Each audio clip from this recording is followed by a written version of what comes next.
You think you've got my number figured out?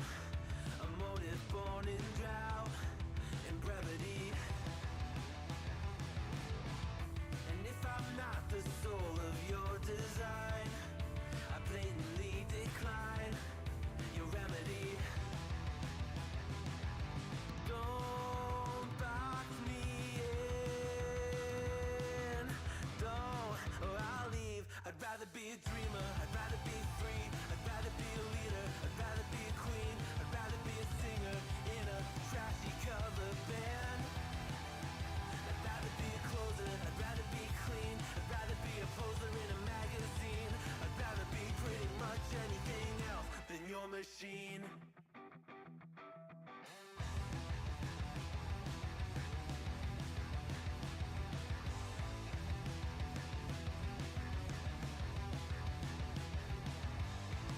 I wasn't always just a single shade, a palette full of gray in reverie. And I can burn it brighter than the sun. I have a golden gun inside of me. Don't box me in, don't, or I'll leave. I'd rather be a dreamer, I'd rather be free, I'd rather be a leader, I'd rather be a queen, I'd rather be a singer in a trashy cover band. I'd rather be a closer, I'd rather be clean, I'd rather be a poser in a magazine, I'd rather be pretty much anything else.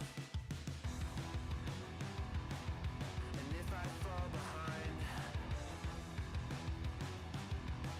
ignoring all the signs, and if I lose the fight, I still rage against the night. Don't box I'd rather be a dreamer, I'd rather be free, I'd rather be a leader, I'd rather be a queen, I'd rather be a singer in a trashy cover band. I'd rather be a closer, I'd rather be clean, I'd rather be a poser in a magazine, I'd rather be pretty much anything else than your machine.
Welcome, welcome, welcome to the Thursday stream. I hope everyone's having an awesome Thursday. Welcome, everybody.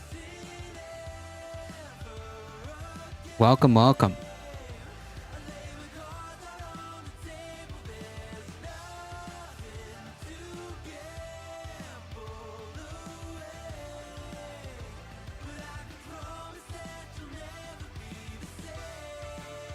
How's everybody doing?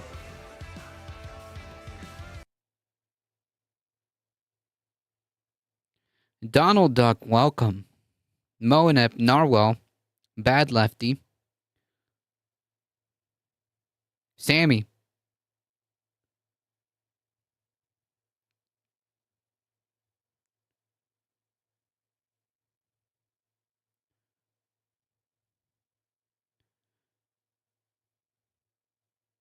Welcome, welcome. I'm Duckus Aurelius Quaximus.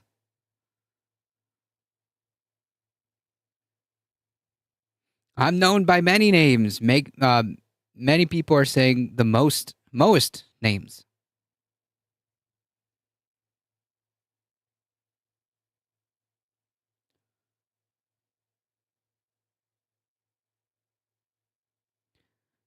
How are you? Welcome.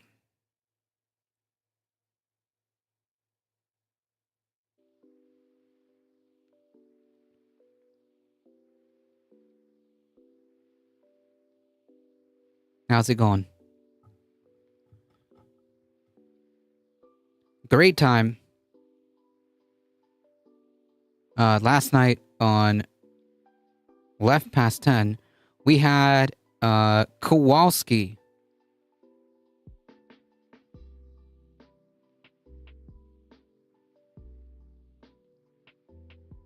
The man, the myth, the legend. Kowalski from Nebraska. Dude, welcome.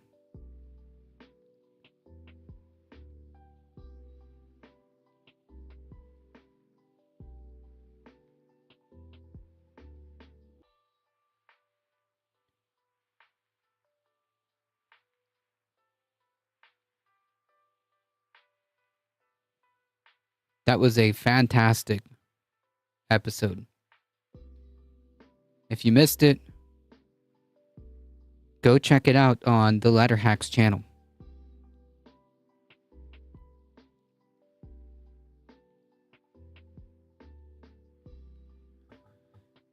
Folks, we got to get going. We got to get started.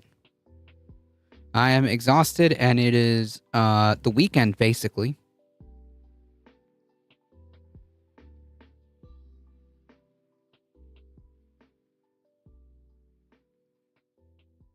Thank you all for being here. Appreciate it. I missed it. It's all good. It's on the YouTube. You can always go back and check out the last... if you want to check out the talk with Kowalski, it's on the last part of the Letter Hacks Left Past 10 show.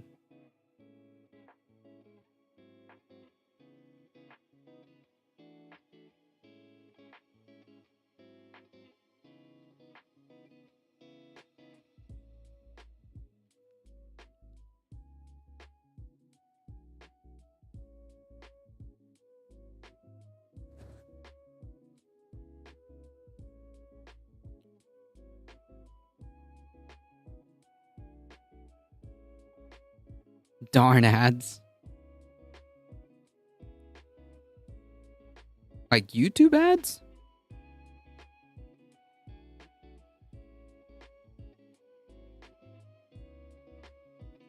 Speaking of ads, folks, thank you all for being here. Appreciate it. Once again, okay, I am once again asking you folks to go and help us out. Go subscribe to This Space TV. If you're on Twitch, if you're on YouTube, go subscribe. We launch June 10th, folks.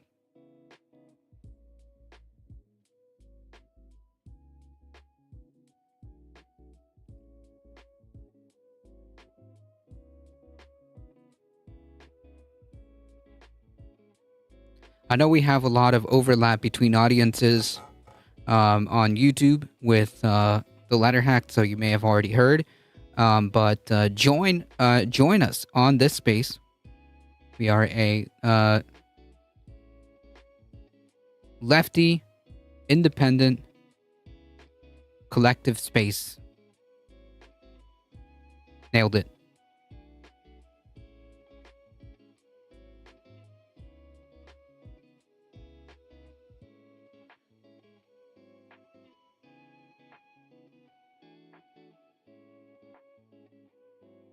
I'm too well trained to, too well behaved to respond. Yeah, check out the space. And as Matt said, it is our goal to it is the idea that you guys are going to be talking more about this space than we are. You're just going to be there. Have you seen the space? Do you want to come over on this space? Yeah.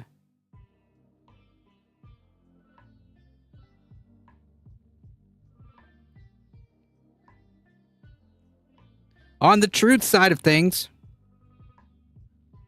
thank you for your support. I appreciate you guys being here. If you want to support the channel directly, check out the merch store, the tip, and Substack. And join the Discord, folks.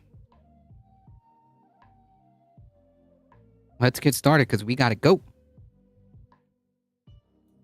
I was like 4 minutes behind.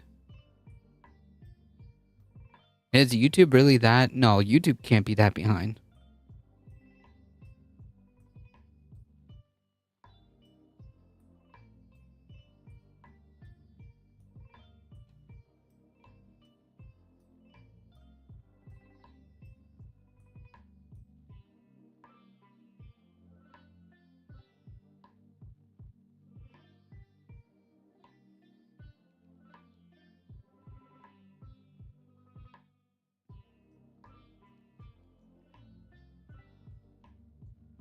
Let's get started, folks.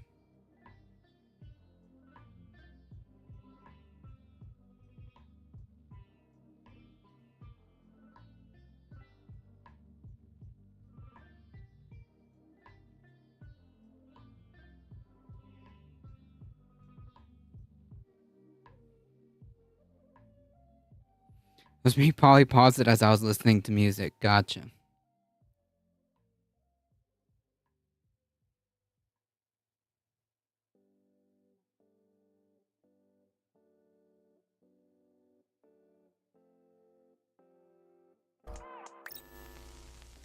So I think most Americans can sense that American democracy, at least what's left of it anyway, is currently on its deathbed, and things aren't getting any better. In fact, they're getting worse.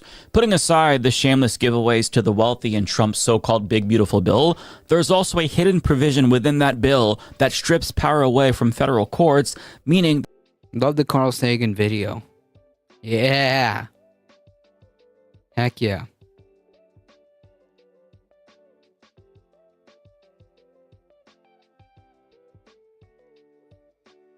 We'll play it. We'll see if we can play it. Matt, welcome. that they're not going to be able to hold Trump accountable if he continues to ignore their rulings. In addition to that, the Supreme Court seems poised to prohibit courts from issuing nationwide injunctions, which have blocked Trump from implementing some of his most dangerous policies. And on top of that, as I'm now mod on the letter hack, so you better behave. Esquire puts it, Are you the first duck to achieve mod status? Supreme Court granted Trump presidential power not seen since King George III, which allows his unconstitutional firing of agency heads to stand while their cases are adjudicated, even though Congress, and Congress alone, is supposed to be the only institution with the power to fire them. And these are just some examples. We haven't even touched on the weaponization of agencies that are supposed to be independent, like the FCC, who's going after Trump's media critics for him while he's filing defamation lawsuits against them, not to mention the corporate capitulation to Donald Trump's fascism, or how he signed an executive order to effectively turn America into a police state by putting militarized Yeah, I mean, like, capital will always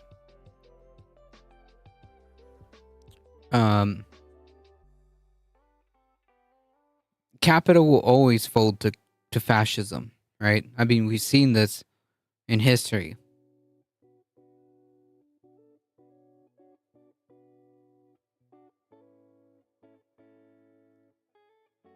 On the streets and giving them immunity in the likely event they abuse power. So needless to say, the situation is pretty bad. But a bad situation doesn't necessarily mean that all hope is lost. And I say this because even though media... Money, yes, capital, like the capital class. W. Val, thank you for the follow. Appreciate it. One small step for Quack, one giant leap for mankind.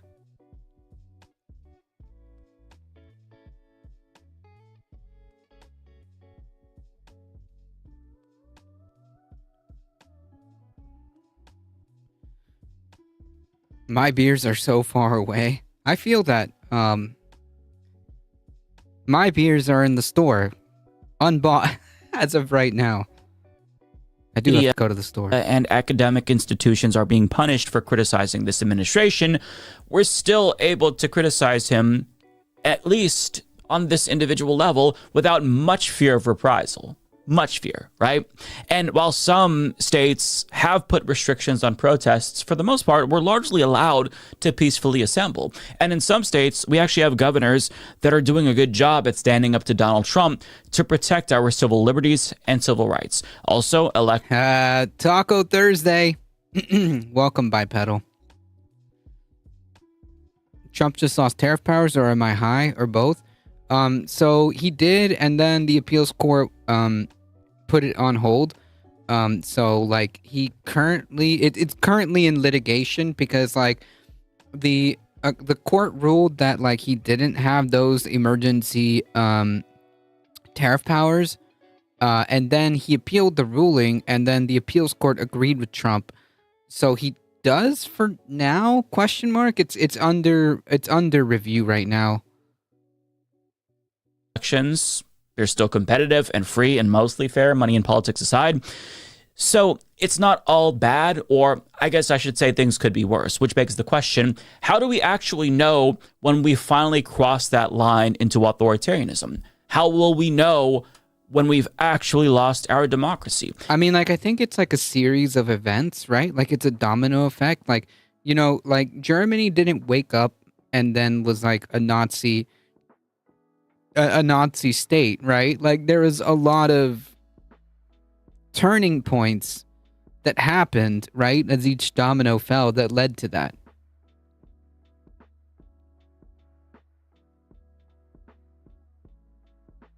Yeah, it will be appealed in about a week. Trump's been watching House of Cards. Exactly. It will be in court for months or years, and he will continue to do it. Yep. I mean, here it is right here. Trump's tariffs can continue for now. The appeals court has ruled. So, yeah, I mean, like, he didn't have tariff power, then he does for now. So, yeah, that's... It's a whirlwind of news with these tariffs, man. It changes by the hour, okay? Germany might be one of the only examples in history of it happening real fast. They basically embraced full police control in 1 to 2 years. Yeah, I mean, like, this is pretty fast. Like, what we're seeing now is pretty fast. You want to talk about, like, the consolidation of, like, how they're moving with the police force? I mean, the Trump regime is poised to pull what they call an ICE army by pulling people from local law enforcement, National Guard, and other organizations to make this ICE army. So, I mean, like, yeah, this regime is moving pretty quickly, all things considered. Trump is just going to keep ignoring the courts until somebody physically stops him. Yep. And this question was answered by 3 political scientists in a guest essay for the New York Times: Stephen Levinsky, Lucan Way, and Daniel Ziblatt. And spoiler alert, they've concluded that we've already lost our democracy. But they're not alone, because 3 experts on authoritarianism from Yale University, Jason Stanley, Timothy Snyder, and Marcy Shore, conclusively designate the United States as a fascist country in a video essay for the New York Times, where they explain why they've decided to flee the country themselves. Moreover, in an op-ed for Common Dreams, writer Stephen Kagan predicts that things will continue to get worse, which means that we're going to have to accept that we're in the process of witnessing a major collapse in our way of life in America. And the fact that so many experts are saying this, I mean, like, yeah, we're here, man. We're here. If you ever wondered, like, we don't need to invent time travel to see what happened in 1920s Germany. Like, we're witnessing, like, kind of like that cusp in between, like, the Weimar years, right? Like the end of the Weimar falling and the Nazis, like, basically consolidating power. We're kind of somewhere in that quasi, like, zone there, on the timeline. Charlie Martini, welcome.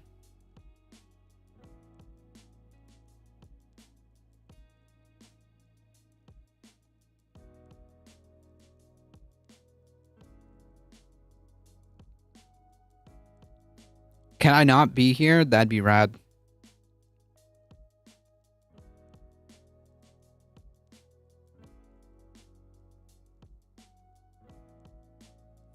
Can't wait for the corporations to find out how much we spend on their nonsense once this all collapses.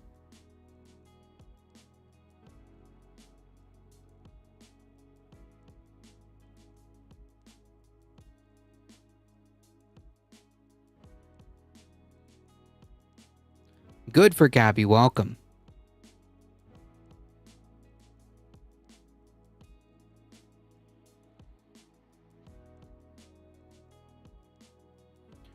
Here's how I see it. Humanity has always been stressed. 200 years ago, people were dying in pain and struggling to save. Now, to save only now we have social media. No, I think this is different. It creates an echo chamber of people who think things are about to end because that's how they feel. Well, I mean, like, yeah, I guess, like, social media exacerbates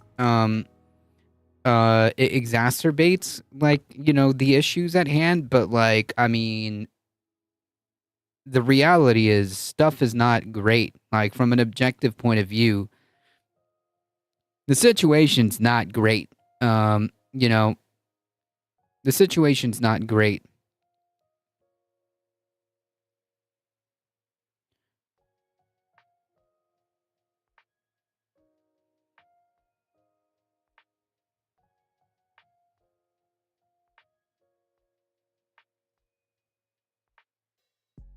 Geopolitics hasn't been great ever. I'm not talking about geopolitics. I'm talking about what's happening now.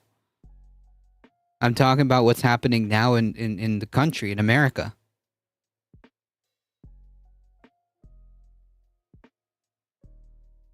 But, like, also geopolitics is not going great either, I suppose. But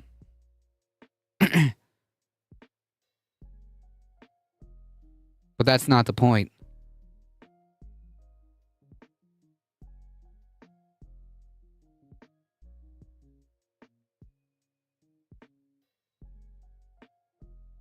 Is significant. It doesn't mean that their views are indicative of the entire political science community or of the U.S. is always one president or the other. We can debate the value of a two-party system.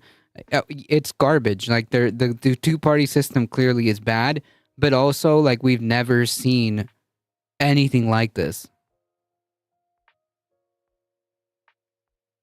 But it's a swing back and forth, the same pendulum. Well, no, like, we're swinging one way. It's not a pendulum. It's not a pendulum. It's a ratchet, right? I don't see catastrophe on the horizon. Well, you're blind. You're just blind. You're just literally blind. You're either very blind, you don't live here, or you're very privileged, or some kind of combination to be like, well, you know, the optimal number of political parties is 0. Can't have a new president in 3 years if the U.S. doesn't exist.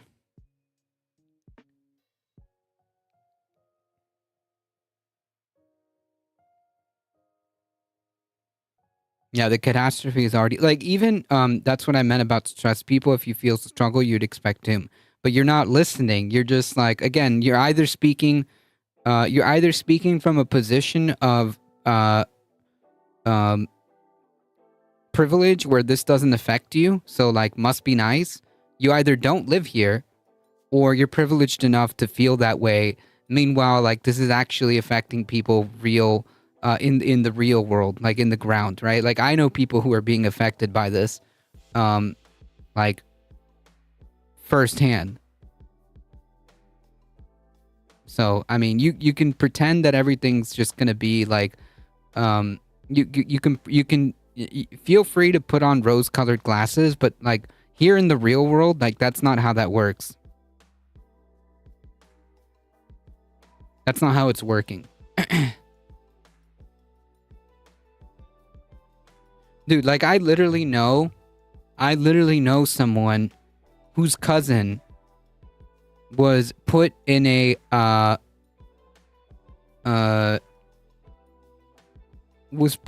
ICE detention center and they didn't let her shower for 5 days. Okay?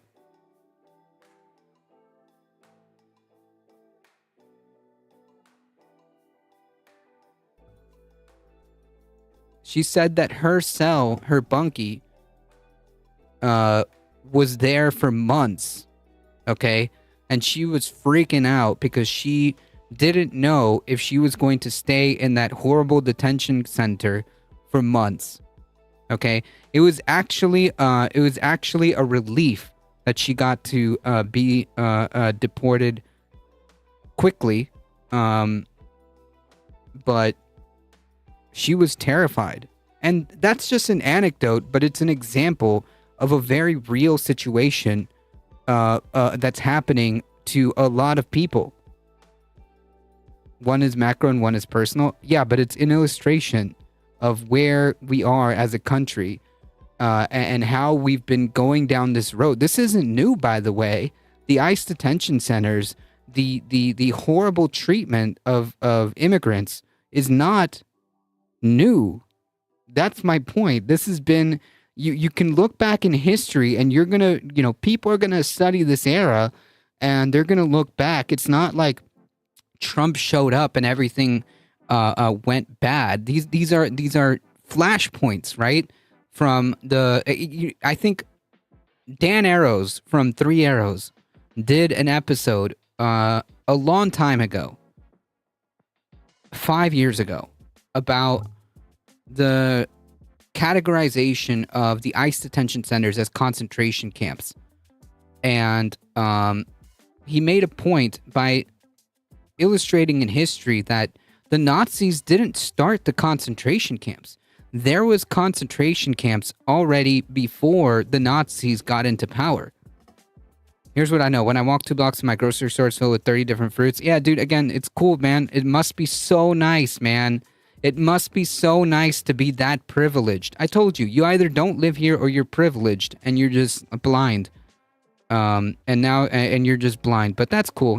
Hey, look, whatever, man. If you want to like live like that and just I guess screw everyone else, then that's cool, dude. But that's not what we're about.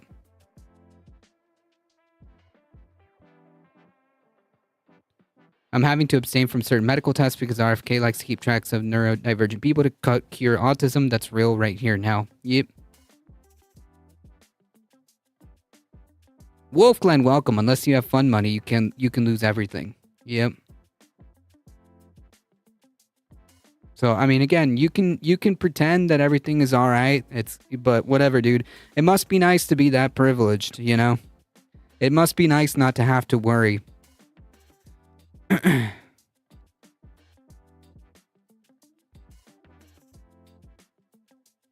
Millions depending on Medicaid and Social Security, which is like on the cusp of being cut. There's so many homeless people already. Yep. Money in this economy?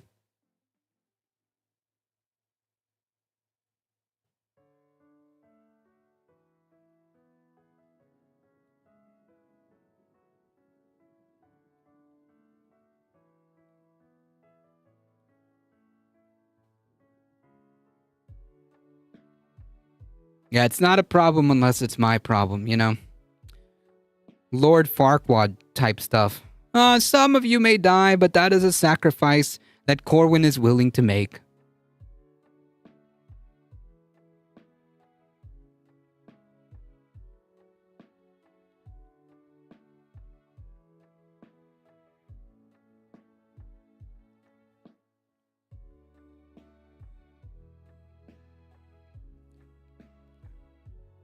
My point is the US won't have any real issues in the next decade. Again, you're blind. You have no idea what you're talking about. Not that I'm willing to throw people under the bus. You are, though. Like, you're literally just going like, la la la la la la la la la la la la la la la la la la. Okay, dude, whatever. So you are throwing people under the bus, and you don't know that. You're thinking that, like, what? Just the next president's gonna snap their fingers and fix this? Also, what are real issues? What would you consider a real issue?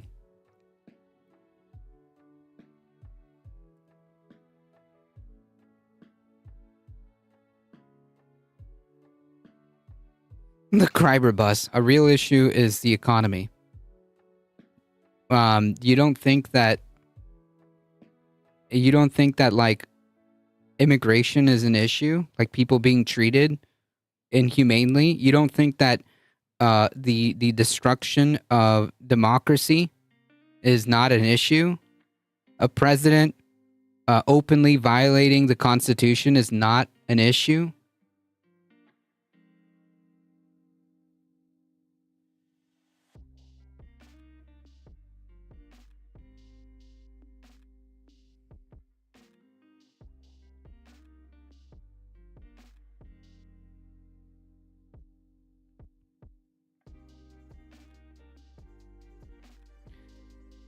Hey, real quick, I have a question.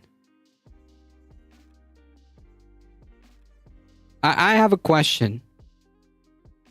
What do you think about the Palestinian genocide?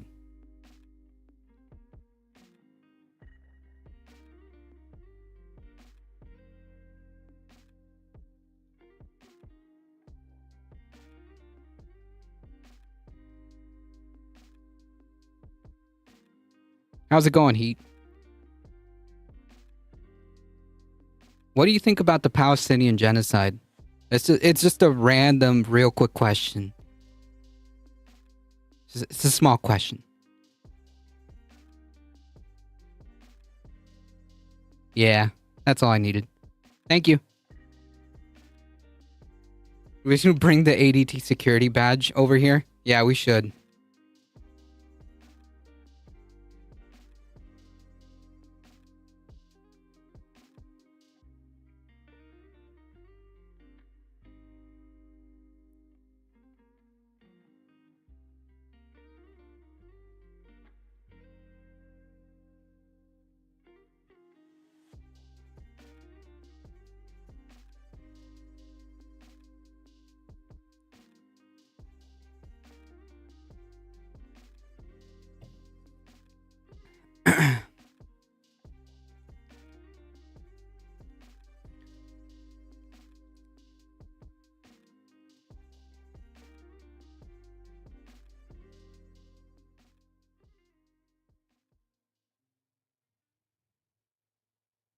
And then there was peace in the land again. Yep.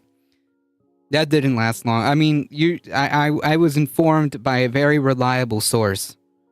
How are brainworms getting Twitch accounts? I was informed by a very, very reliable source and friend of the channel about this user. That's why I asked the question.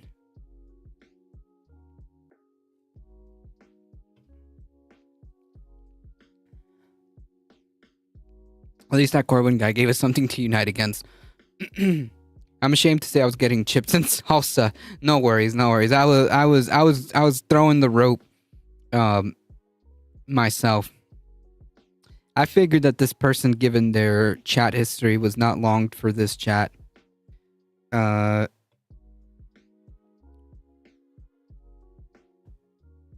kind of just was all I needed, really.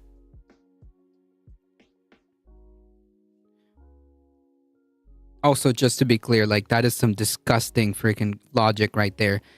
First of all, the definition of genocide is not when, like, a whole people is erased, okay? That's not the full definition of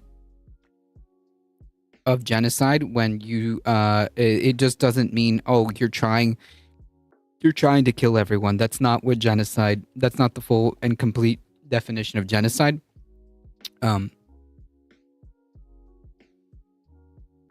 Also, that's literally exactly what Netanyahu's government is doing. They're systematically and deliberately destroying the Palestinians. So that, by definition, is a genocide. So to deny that is pretty freaking gross. To deny that is pretty freaking gross. Wasn't in the mood to play with this food. No, I was being I was being forwarded some information about that user. So yeah.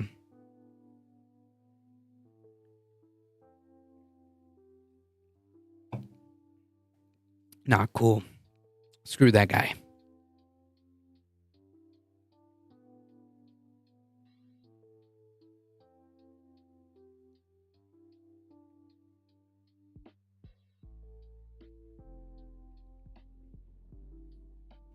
Like, genocide, according to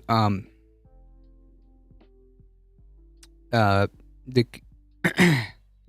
the definition, can also be imposing conditions of life that would lead to destruction, preventing birth, and forcibly transferring children, all of which are happening in Gaza right now.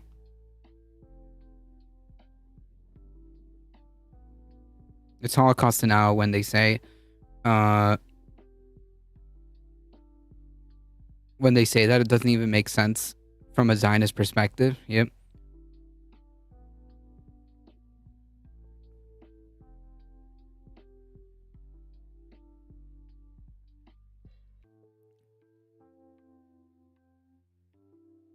He went back to carpet packs, already worn carpet, but he plays with the spray.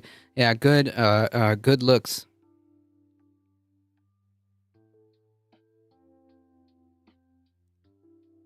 How does a mod at Majority Report not even pull 20 viewers? I know, it's kind of sad, isn't it? But not as sad as you. Not as sad as you. I guess just relooping other people's content ain't a good approach. Yep, it's true.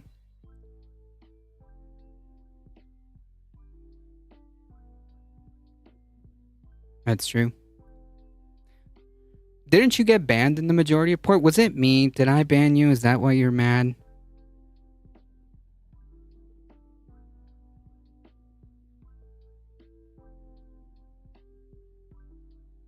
Is that why you're mad? You're not banned there? Oh. Well, that's good to know. Why would you call that out? But I'm sure your fragile ego will do so now. Yeah, my fragile ego. Look at my fragile ego, everyone. Was it your buddy? Was it the genocide denier that got you riled up to post a message in chat? Is your little genocide denier buddy? Is that who made you come out of the woodwork?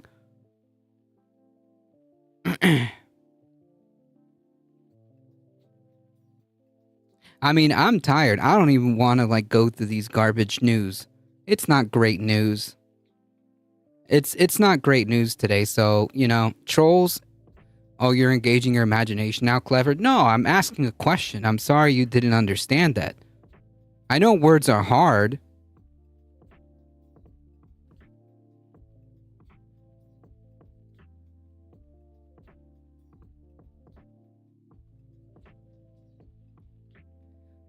Don't know who this denier is, but fuck him. I'm gonna come clean. I'm the deep state they talk about.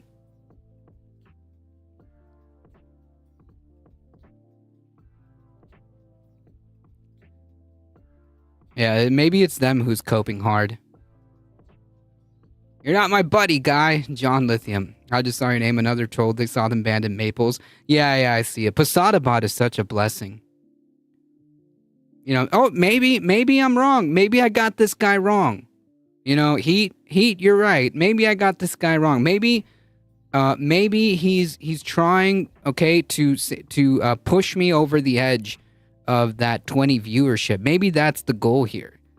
You know, by engaging in chat and making sure, you know, chat stays engaged. Maybe that's the goal here. Maybe I got it wrong. Maybe, you know what? Maybe I should apologize to You're Coping Hard, and actually thank them for helping. You know, maybe I got this all wrong, chat. Goonergate chatters today. It's all good. Hey, I'm here to have fun.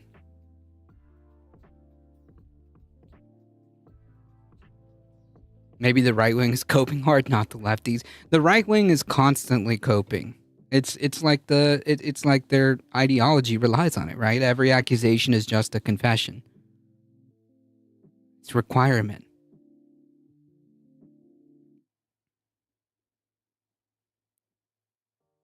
Squabble up.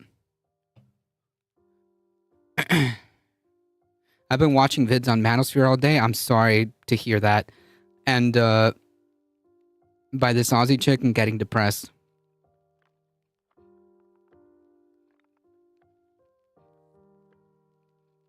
We expected all that's happening. Can't cope when we saw it coming.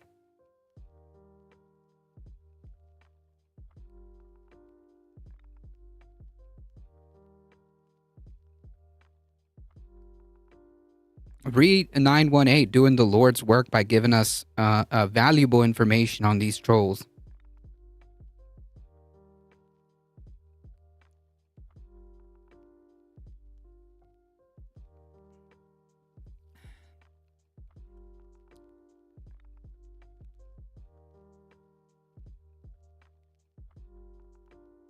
Where else? Denims and Frogan.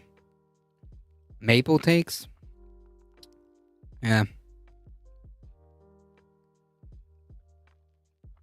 Where did they go? You know, trolls. Trolls don't last very long here, do they? They thought they were going to get a rise out of me? What? They thought by like trying to troll this channel, they were going to get a rise out of me by saying that my viewer count is very low when there's like obviously 2 channels going on here. They pulled a homer and disappeared in the bushes. Yep. Don't feed the trolls. Oh yeah, no, the trolls feed me. Okay, this is like that Rorschach meme here. Like I'm not stuck in here with them. They're stuck in here with me. especially when I'm tired and I don't feel like doing like actual news. Perfect timing, honestly. They've been mildly entertaining.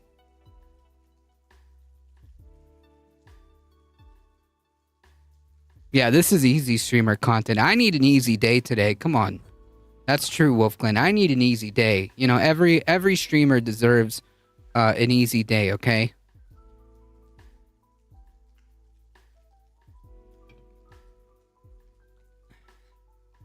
Leopards do love that face meat. Here's what you do next time. You start to sob uncontrollably and then get up and toss your headphones and run from the room dramatically. Yep. Am I required to do difficult streamer content? Yep, I do the news. You gotta get that Rorschach growl, true. My sauce lacks spice, it's basically tomato juice. Look, no judgment there. I feel that because I hate spice. Don't forget to cry. Nobody loves me. Nobody loves me.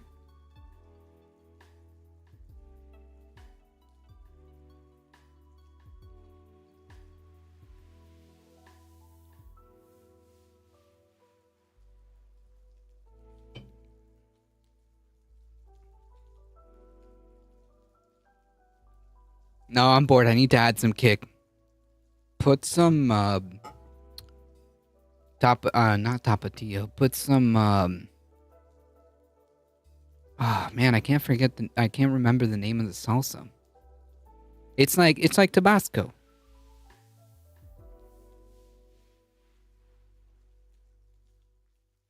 I'm powered by 100% sustainable magateers.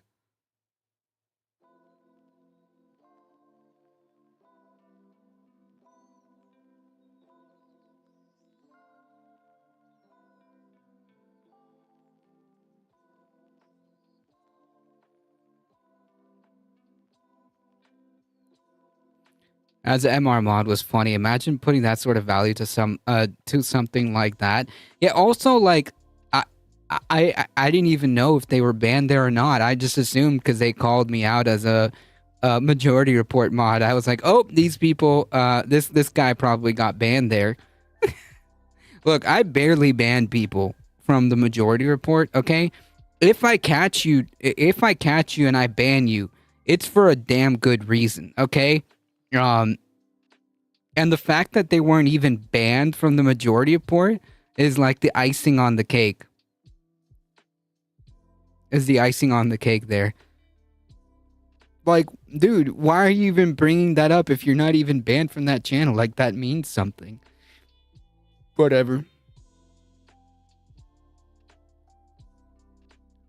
That's too funny. How the hell do you get banned from the majority report? I wake up on the wrong side of the bed.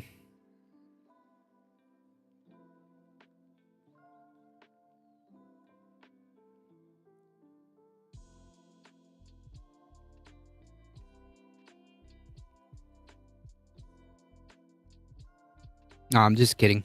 You have to really work for it. Okay? If you get banned on the majority report, you have to work for it, okay?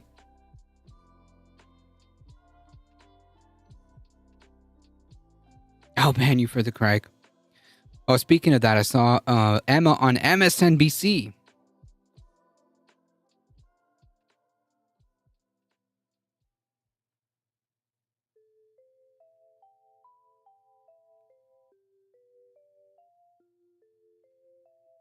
Another troll BRB.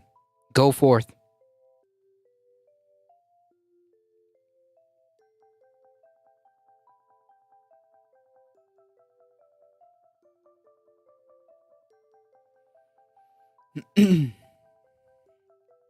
Emma BNC, yeah. Further proof that the majority of Port Studios is actually in the MSNBC basement. Okay, this is just further proof that the majority report is indeed right under MSNBC.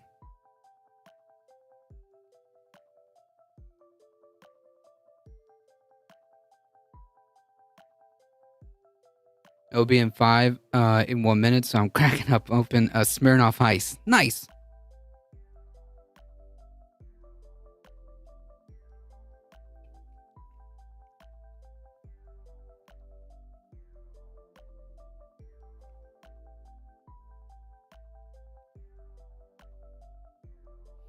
I still do the Rari dance from early 2000s. Is this from that song, Rooster in My Rari?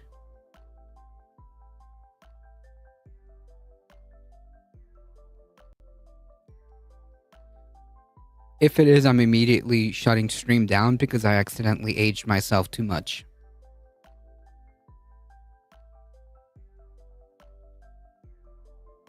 Smirnoff Ice, are you 15? Whoa! Smirnoff Ice is good. I like Smirnoff Ice. It tastes good.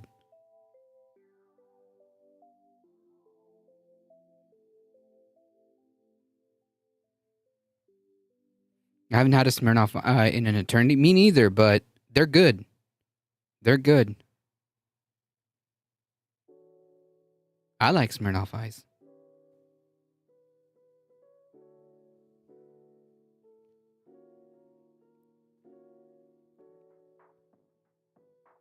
I love Smirnoff Ice when I was 15.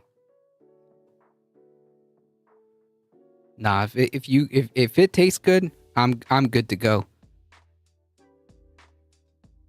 It's orange vanilla and I don't care. See? Perfect. Perfect.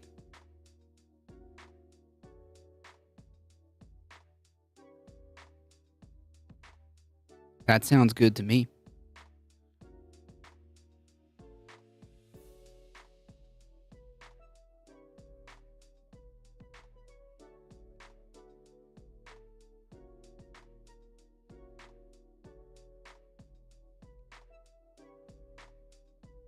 Anyways, putting the train back on the tracks. All historians, but typically academics are very hesitant to make sweeping declarations like this because social science, much like natural science, is very conservative by nature, and they don't want to make assertions or logical leaps without a sufficient amount of evidence. And another problem is that things aren't always black and white. There's often uncertainty or gray area that complicates categorical judgments. I mean, political scientists, they still don't have a widely agreed upon definition. Mike's Hard Lemonade. I actually like Mike's Hard Lemonade. I'm pretty cool with that.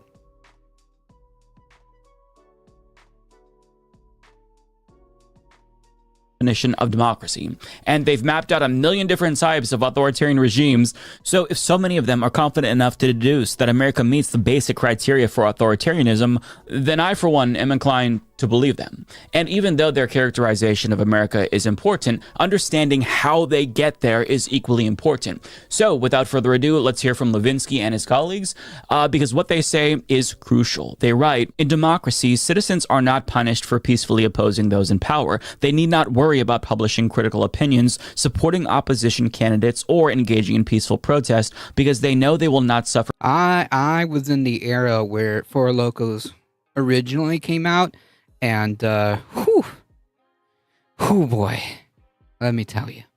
Retribution from the government. In fact, the idea of legitimate opposition, that all citizens have a right to criticize, organize opposition to, and seek to remove the government through elections, is a foundational principle of democracy.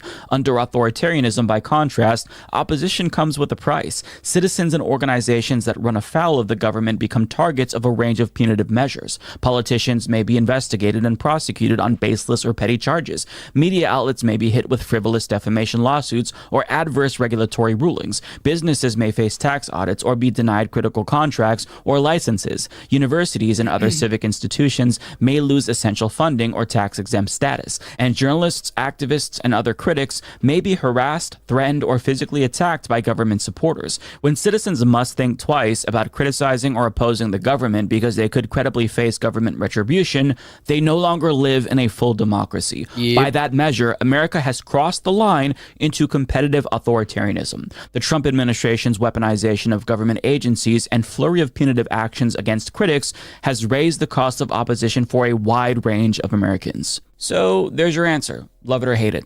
And they go on to list other ways that Trump is engaging in authoritarian behavior using democratic institutions. It's not just that he's targeting media companies. He's also targeting law firms, universities, political opponents. On top of that, politicians are expressing concerns about violence if they don't fall in line, including some Republicans. These trends are all common in other competitive authoritarian regimes, including India, Hungary, Turkey, and others. So basically, you don't have to wait until the president starts executing political opponents in the public square to finally say, this is now officially authoritarianism. It's not a dichotomy. The distance between democracy and authoritarianism has gradations. Yep, that's kind of what I was trying to explain. That's kind of what I was trying to explain. Like, you just don't, like, one day wake up and you're, like, in fascism, right? The problem with Smirnoff Ice is you can easily drink it like Kool-Aid and forget it's alcoholic. True! That's why I like it.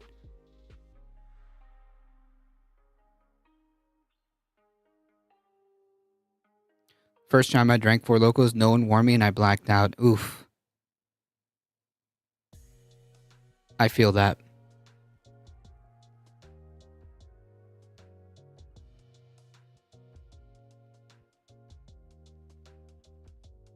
exists on a spectrum. And by their estimation, they say that the Trump era has ended the post-Watergate era of America, where democracy was actually starting to flourish, perhaps for the first time. Now, some might argue that America was never a full democracy in the first place, since it doesn't meet the criteria for polyarchy, which is basically the purest form of democracy that I don't think is really possible under capitalism. But either way, they say that we're sliding in one direction on the spectrum, and it's towards authoritarianism, and there's no longer any denying it. And I want to play a clip from the Yale professors that I mentioned earlier, because they basically contextualize what we're currently witnessing, and they do a good job at doing that. So let's hear them. Toni Morrison warned us. The descent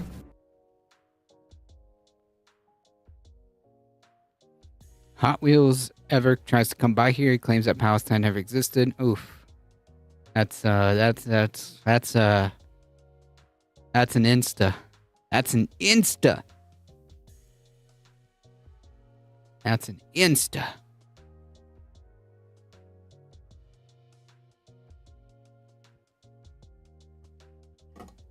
Man, Twitch chatters are wild. Yep. into a final solution is not a jump. It's one step. And then another. And then another. Yep. We are seeing those steps accelerated right now. There are some words, in Russian in particular, that I feel help us to understand what's happening in the United States, because we now have those phenomena. Произвол. It's the idea that the powers that be can do anything they want to you, and you have no recourse. This not knowing who is next creates a state of paralysis in society. The Tufts student whose visa was removed because she co-authored an article in the Tufts student newspaper. It's a deliberate act of terror. It's not necessary. It's just being done to create a spirit of us and them. Poland recently went through a shift towards authoritarianism. Unlike in Russia, unlike in Hungary, the media remained a place in Poland where you could criticize the regime. And as a result, democracy returned. You know you're living in a fascist society when you're constantly going over in your head the reasons why you're safe. What we want. Yeah, that's actually a very good point, right? Dan Anonymously, welcome. Does anyone remember Clear Coke? Nope. I didn't. I do remember Crystal Pepsi. And I do remember Pepsi Blue.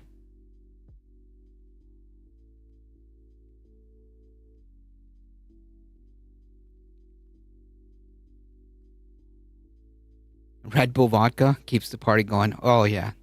That's boy. I can't do that anymore. But yes. Is a country where none of us have to feel that way. And if you've ever made these calculations yourself, if you've ever second-guessed whether or not you should make that tweet or post that TikTok video calling Trump a fascist, that right there is an indication in and of itself that you are no longer living in a democratic country. True. The fear that you're going to become the next Rumesa Ozturk or Abrigo Garcia is common in authoritarian regimes who make examples out of critics to strike fear in the hearts of everybody else. Now, none of this is new by any means. And what we're seeing... I love vanilla Coke. It's been common throughout history. Now, even though Professor Snyder in particular tries to avoid making historical comparisons, he does sound the alarm about statelessness and how this was used in Nazi Germany to legitimize their crimes against humanity. And Professor Snyder says that Trump is literally using that same playbook. By the time that Auschwitz was established on the territory of what had been a Polish army base at Oświęcim, Poland had been destroyed. But this helps to make the point just in a slightly more subtle way, which is important. The killing of Jews in Germany didn't happen in Germany. It happened in zones which the Germans decided were stateless. in zones where the law didn't apply. And so that could be a concentration camp. The definition of a concentration camp is a lawless zone. But it could also be a broad swath of territory to the east where the Germans said, we've destroyed the state, whether it's Poland or the Soviet Union. Yep. It's a prison where it's an extrajudicial prison, essentially. Do you sell vanilla Coke in the States? Yeah, there's I drink vanilla Coke. I've seen it in the store. Union, we've destroyed the state, and so the rules don't apply. That, for me, is the dangerous thing, right? Not exactly another country, although that's important, but the idea of statelessness. The notion that what we're going to do is we're going to decide that certain people are beyond the protection of the state in general. Once you do that, then it becomes much easier to ship them away, and it becomes much easier to kill them. And we all see how Trump is doing this. They've shipped innocent immigrants to a concentration camp in El Salvador. And then they use the excuse that they can't get them back since they don't have jurisdiction over El Salvador, when we know that they would obviously oblige if Trump asked them to return Abrigo Garcia, like the Supreme Court said he should very much do. You know, we've also seen pro-Palestinian students like Mahmoud Khalil get the stateless treatment. Even though he is a permanent resident, he's not a citizen. Therefore, the constitutional protections afforded to citizens aren't being extended to him, even though immigrants also get constitutional protections as well. Like, this is illegal, but he's applying statelessness to individuals who have states like Mahmoud Khalil because, you know, him not being a citizen, I guess, legitimizes it in their eyes. There's also the use of Guantanamo Bay, of course. Trump didn't start this, but... Right, again, like, the concentration camps didn't start with, like, the Nazis, right? The first concentration camp opened in the 1920s, I believe. Like, they were literally having these arguments, these same arguments about Jewish immigrants, okay? The same rhetoric about Jewish immigrants, Jewish Polish immigrants, coming into Germany. They were having the same discussions.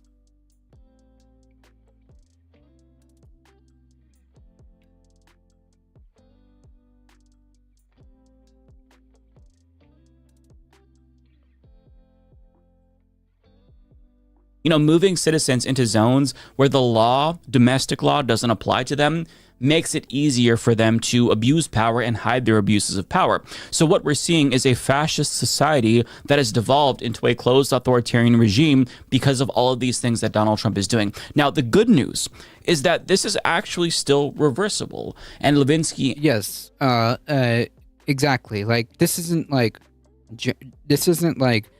Nazi Germany right now, right? There is still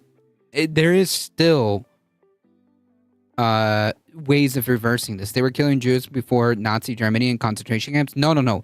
They were starting to put people in concentration camps before the Nazis got into power. That's my point. Like the first concentration camp opened, and actually it opened and closed, I think, a couple times, way before the Nazis got into power. Not that they were starting to exterminate. Like, concentration camp different than death camp.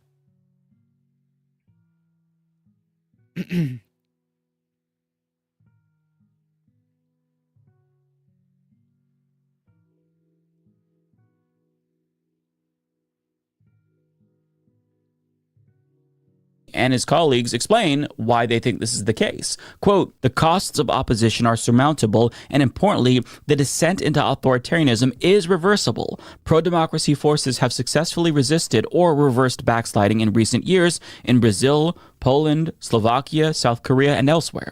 America's courts remain independent and will almost certainly block some of the administration's most abusive measures. But judges, themselves targets of violent threats, government harassment, and even arrest, cannot save democracy on their own. Broader societal opposition is essential. That last sentence is key. Broader societal opposition is essential. Yep. And they explain that even though signs are emerging that there are people opposed to this in a meaningful way, you know, they are getting out in the streets every weekend, they're protesting, they're showing up at Tesla and protesting, that is in no way sufficient to stop our descent into authoritarianism. You need a mass scale of protests in order to really thwart the threat of fascism. And when Professor Scott Galloway asked Snyder in an episode of his podcast what can be done to reverse this trend, he had the same answer as Levinsky and his colleagues. Can you point to a point in history or best practices around when a democracy moves towards some sort of authoritarianism or oligarchy or fascism? What can you point to, and what lessons can we take from who's been most effective, and what are the components of that pushback when a country has flirted with fascism and then has been pulled back from the brink? What are the components of pulling back or pushing back? Mm-hmm. Let me break that question down into two parts, because I think there are two things that work together that help us to answer it. So the question, why aren't we allowed to say fascism, I think is directly related to the answer. So as you say, it's patently obvious that there has been a return of fascism around the world for quite some time. I started writing about it more than 10 years ago using the word. And then, as you quite rightly say, that, and one can agree or disagree about how big it is and just who exactly is in it. But I think it's palpably grotesque to deny that there has been a world return of fascism and that didn't begin yesterday. And so then, as you say, if we were confronted with all of these empirical signs of fascism, and again, one can disagree about exactly what fascism is, but the signs, no matter whose definition you take, are overwhelming. It doesn't matter That's right, bad lefty. whose definition you take. The signs are overwhelming. They're there. And so why do we not accept that? And I think that has to do with the second part, right? Because if you accept that it's fascism, then you have to organize, and you have to organize with people that you might not necessarily like. Denying that it's fascism is a purely academic pursuit, right? If you deny it's fascism, what you can do is you can sit at your office and you can edit the volume about how it's not fascism. That's just about my colleagues. But more broadly speaking, if you deny it's fascism, then you can imagine, okay, the normal pathways of politics are going to work. Somehow things are going to self-correct. Hey, the moment you accept that it's fascism, you have to organize. You have to take action, you have to organize, and you have to organize with people who agree with you and people who don't completely agree with you. And this is part of the answer now to the question, because the way that you beat fascism is with coalitions. The way that you beat fascism is that you get to a majority by including people who don't agree about everything. It has to be a clear majority because they're ruthless, and also they may control aspects of the state. So the way that you pull back is that you get a coalition, right? This is Poland in 2023, for example. The way that you pull back is you get a coalition which can win an election. But this goes to the Democrats. I take the point about the Democrats, but it's very important. I think your analysis is also correct, but it's very important for us who are not activists in the Democratic Party to remember that we have to not make the same mistake that they're making. Like the fact that they are inactive or they don't use a word is not an excuse for us to be inactive and not use the word. We have to create all possible bridges, pageantry, opportunities for those of them who want to make a move. So the more civil society activism there is, the more protesting there is, the more chance there is that you pull the establishment party or important elements of it in your direction. So as much as liberals and leftists don't want to hear this, we actually do have to at least temporarily put aside our differences and work together to stop fascism. We need the broadest coalition possible, because the odds of us simply defeating fascism by electing a Democrat after Trump, assuming he willingly leaves office this time, it's not necessarily impossible, but it seems low. I mean, perhaps we're saved by muscle memory and we just go back to normal after Donald Trump, but that seems like wishful thinking. It's hard to close Pandora's box once you've opened it, and odds are future Republicans won't go back to being small d Democrats after this. They're almost certainly going to iterate on Trump's authoritarian formula. They're not going to automatically go back to being pre-authoritarian Republicans unless the political cost for being authoritarian becomes too high. They need to see that Americans will not tolerate explicit authoritarianism, and they draw the line at democracy. This is why mass mobilization on a nationwide scale is so crucial, because if the population just sits by and remains passive and lets Trump do everything and take us down this path, there may really be no going back. So if you want to live in a democracy, you have to fight for it. Metaphorically, of course. That means you organize, you protest, you form political coalitions, you educate your peers, and you get them involved. The takeaway is not that all hope is lost and we should be depressed about this. The takeaway is, yes, we are an authoritarian country now, according to some political scientists, but it's not too late to reverse course. But that window of opportunity is closing. True. Here's what I'm talking about, folks.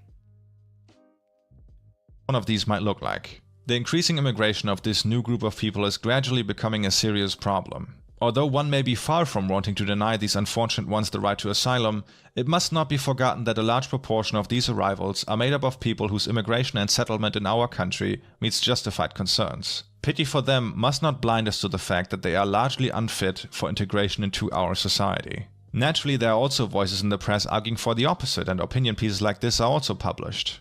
In the public, increasing voices can be heard that demand legal measures against the newly arriving asylum seekers. These people are deemed black marketeers, smugglers, and criminals, or as work shy. All these arguments are They're bringing drugs.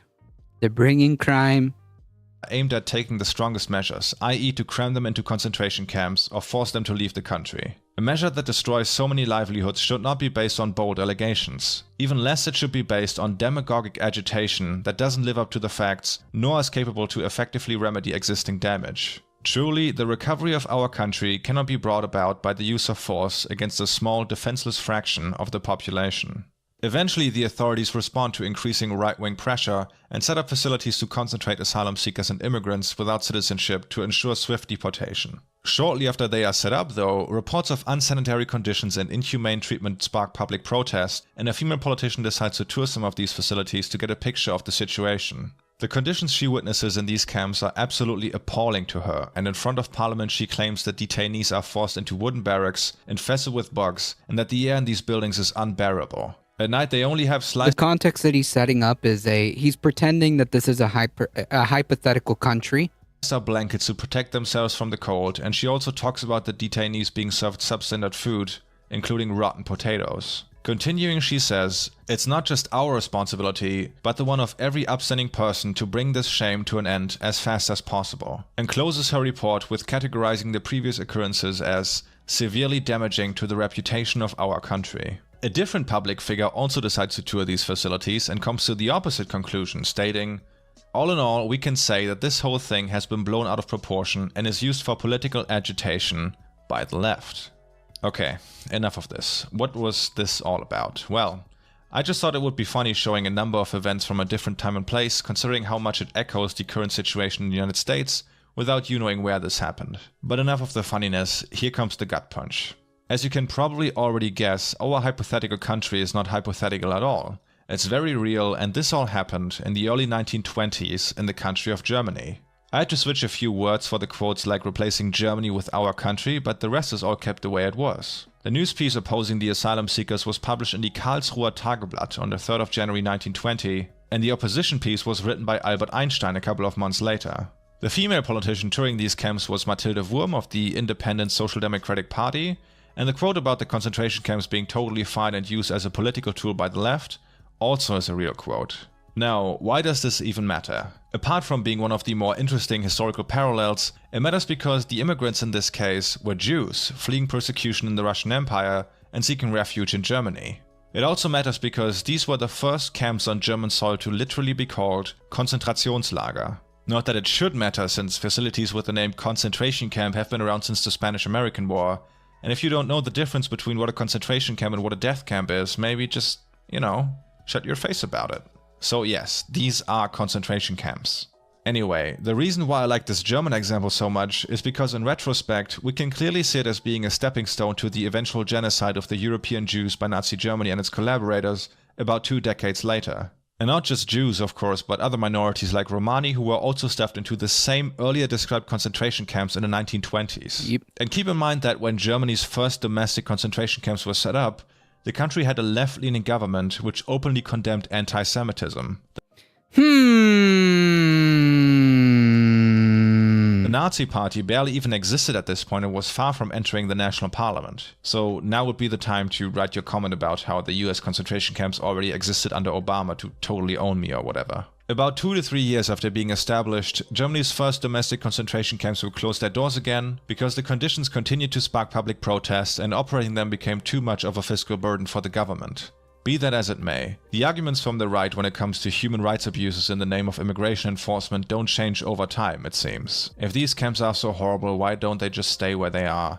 This is just a political ploy by the open borders left, etc. And I can only speculate what these people feel on the inside, but the smug scoffing when someone brings up past atrocities to say, you know, maybe we're going down a dark path and cramming vulnerable minorities into a confined space and then neglecting them, comes from a total inability to see societal violence on a continuum. Before we jump into that though, I couldn't resist to point out at least one thing in the video we used as a jump-off point for this topic. Near the end, our narrator shares an article written by Paul Joseph Watson which suggests recently resurfaced photos of AOC at a facility for minors are staged and taken at an empty parking lot because there are no children visible like 2 feet away from the fence or something? Now, of course, because it's Paul Joseph Watson, it's a bunch of nonsense, and Snopes has since debunked the article and verified that the photos were indeed taken at the... Yeah, so basically, this is just to be clear, this is 5 years ago, okay? And it's more relevant now than ever to make that, to make that a distinction and to make that argument, because like the clown in chat that was recently banned, I not even worth mentioning the user's name. I honestly don't even remember. He's not that important. Saying like, oh, it's why are people so hysterical? Why are people so hysterical? It's just anxiety. It's just anxiety, man.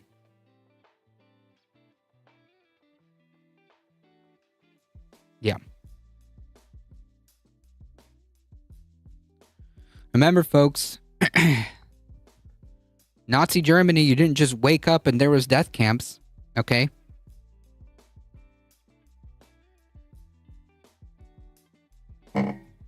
You didn't just wake up and there was death camps. More like Paul Joseph Witless. So the population was already normalized to what a concentration camp was. Yep.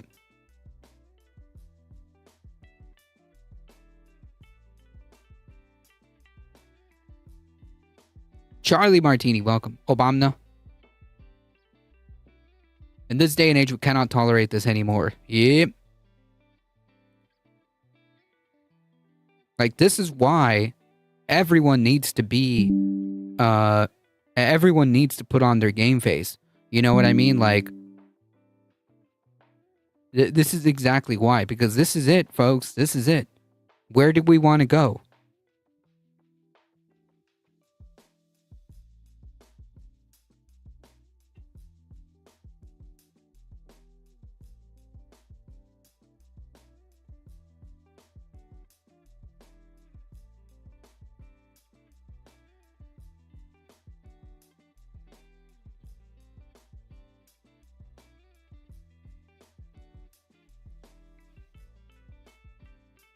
All right, folks, let's downshift. Let's downshift for a second.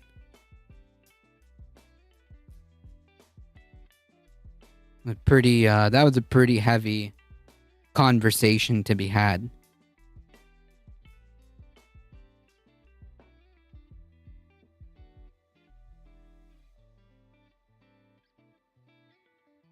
Yeah, in an ideal world, that's true.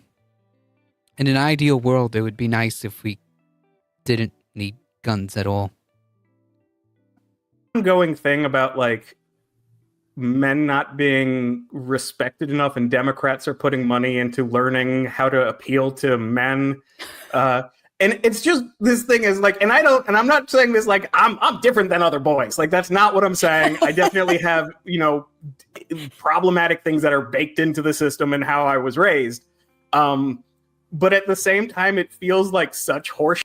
Like, it's such like it honestly to me feels like, like a guy or a dad was watching like the Barbie movie and a character goes, uh-oh, white men. And he was like, ah, like, and decided like that was it for him. Like it feels like, Barbie movie didn't even do white men. Like, I don't even think it mentioned. It had like one man. It had like when the daughter replies to the dad at one point that like, something about like learning Spanish is racist, or like you're right. mansplaining something. But regardless, like I feel like it's like a sitcom joke, or like Yes. it's, you know, something you see in like advice columns, or someone's like, "Ugh, I hate men," and that Bring it down and bring it in, fam. Yep. It's like a Cosmo, like they're doing a Cosmo, like 20 ways to relate to your red-pilled hubby, like 20 ways to make him think you're trad calf, but you're, you know, actually make decisions in your household. You budget everything. Like 20 ways to fake like you have less power than you do. Like that feels what the Democratic Party is doing right now. it really is, and it's fucking ridiculous just because, like, one, you know, just even going off of what you were talking about before I jumped into the room, I'm doing fine. You know, even my worst day is better than the best day of a lot of people right now in other parts of the world, you know, especially Gaza. And, you know, it's this sense of like, well, the Democrats need to like come around and when they say find their Joe Rogan, they don't mean find an influencer who's good at convincing people of things. They really just want to get like, they think that somehow they can flip a switch and get like dude bros to suddenly, you know, vote for left-wing policies. Dude, I swear if they like took that, if the Democratic Party took that unironically, like I'm gonna have a very valid and justified crash out. Okay? Oh my god. Without explaining them. Like just like a guy who's appealing. And it's super fucking frustrating because it feels like this giant cultural wedge issue that just doesn't exist outside of, you know what it is? It feels like more men are being told that people are saying that they're bad by other men than they are being told that they're bad. True. Okay, like that is so important. Okay? That is so freaking true. It's actually worth rewinding and repeating again. That is beautifully said. The man is the head of the household, but the woman is the neck. Being told that people are saying that they're bad by other men than they are being told that. Wait, there we go. Feels like this to get like, they think that somehow they can flip a switch and get like dude bros to suddenly, you know, vote for left-wing policies without explaining them. Like just like a guy who's appealing. And it's super fucking frustrating because it's from my big fat Greek wedding. Oh, gotcha. Decipher, welcome. I don't remember that movie. I may have watched it. I may have not. I feel like I watched it. I feel like you know, it's one of those movies that you like, that you may have accidentally watched while, like, doing anything else, cooking, cleaning your room, or playing video games, and the TV is going on and there's like a movie in the background from cable TV. That's that type of movie, in my opinion. So it's unclear if whether or not I actually saw this.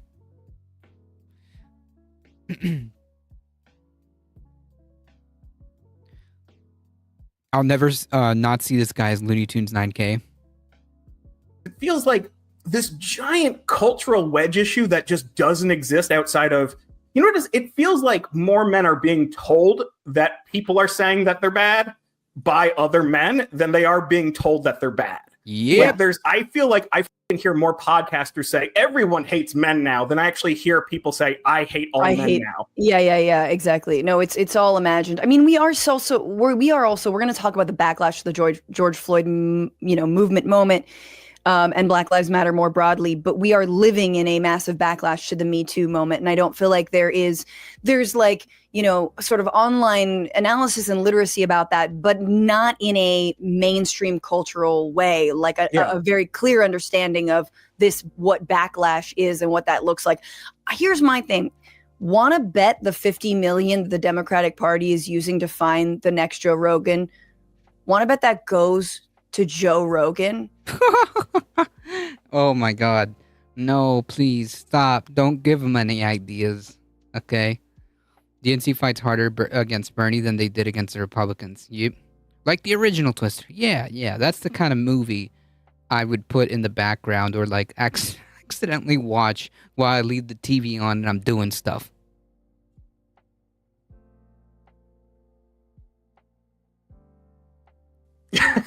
Probably. Yeah. Don't you feel like they're just like, Well, okay, we're gonna do what we do best. We're just gonna own goal it, and let's hope it turns out. And eventually, he'll come around. Well, Kamala will do the interview now. Yeah, I don't know how they're doing this. And again, I talked about this with Wajahat Ali the other day on his Substack. But basically, like the idea that you're gonna spend all this money to go find somebody is like antithetical to the reason that, you know, whether or not we agree with them or not, why people like folks like Rogan or, you know, Right. Theo Von or whatever. It's like, it feels organic. Whether or not it is, you know, is a different question, but it's like, this is not someone who's, the party line doesn't come. Like the echelon, the top echelons of the party is just so consultant brained that it's just like, it's that's all they know. That's all they know. Joe's thinking about Christianity already, so who knows? Down. They can say things like, Christianity's the freshest, oldest grift. No offense to people who are actually sincere. Gaza seems bad, and, you know, they don't lose their funding over it. Right. But overall, they're still going to show up to like Trump's inauguration. They're still going to kind of like, you know, bro down with the MAGA right.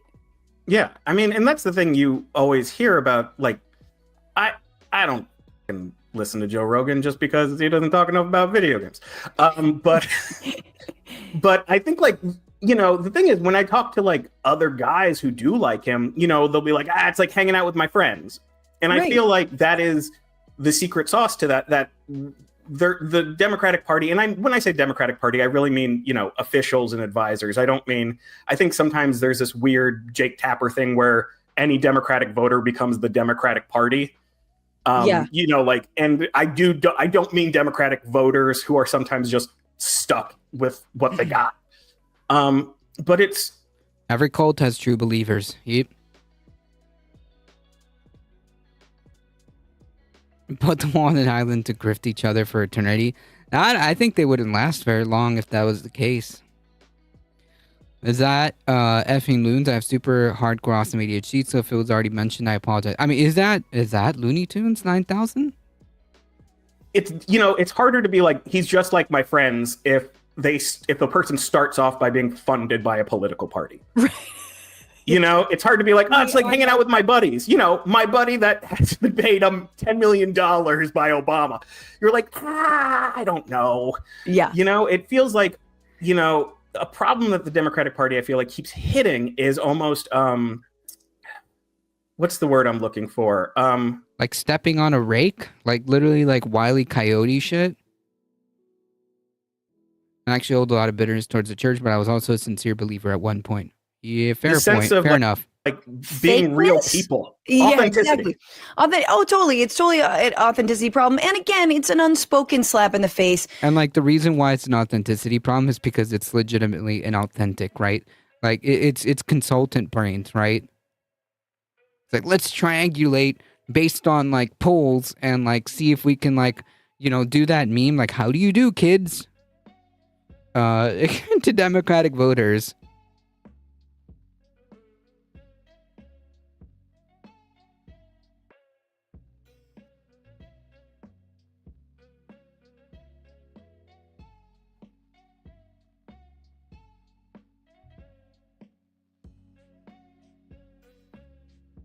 It's like the Democratic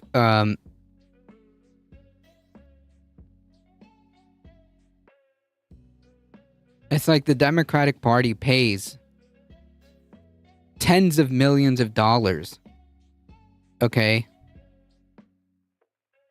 to literally just do this.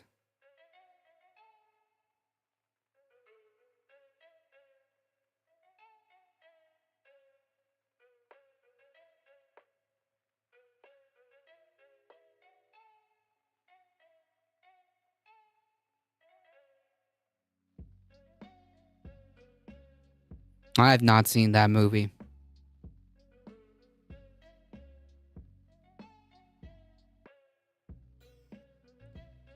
$20 million just for this, just to do this. to let's just call it, to the people of color, the queer people, the women who always stand with the Democratic Party, and specifically Black women who overwhelmingly vote Democrat and have not shaken from that. And let's sort of put Kamala Harris's identity aside. They are like, oh, the code for we need our Rogan is, we need a straight white guy who is going to just tell it like it is and be offensive. And, you can deal with that. And it's just like, okay, but do you? There's so many of those. And like also like, why would we want that? Right? Like, let's take 5 seconds to think about that. Right? And like all the problems that come with that. Like, why would we want a quote left-wing Rogan, right? Do you really want that? What I was saying is, like, if you really wanted a Joe Rogan of the left, like, you need like a radical Black Marxist, like queer woman of color or queer woman who's like, abolish all borders. Like, if you really want to fund somebody, you should fund someone like that, someone who's got like some like out there ideas, but who makes a lot of sense, so that would be actually finding your version of that. It's just like saying whatever the hell you want, like, yeah, borders suck, abolish them all. Yeah, I believe in amnesty for 11 million people right now, that kind of stuff. That's what we need. I absolutely agree.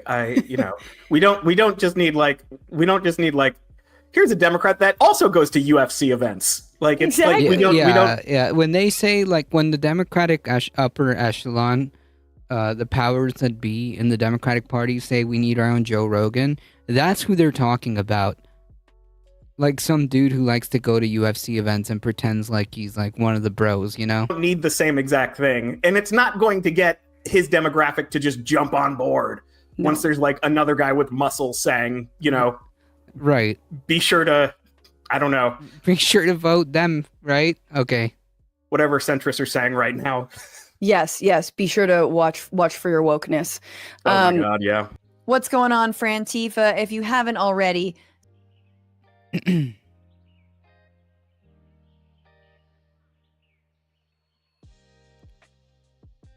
do we need a troll? Yeah, exactly.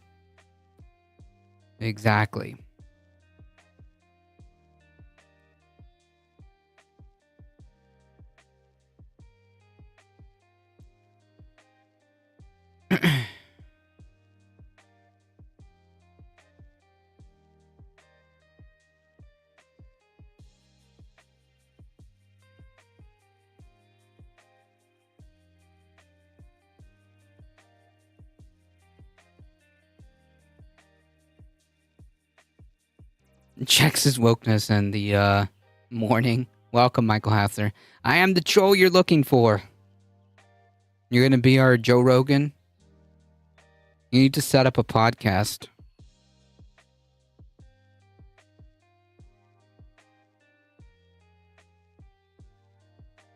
Alright,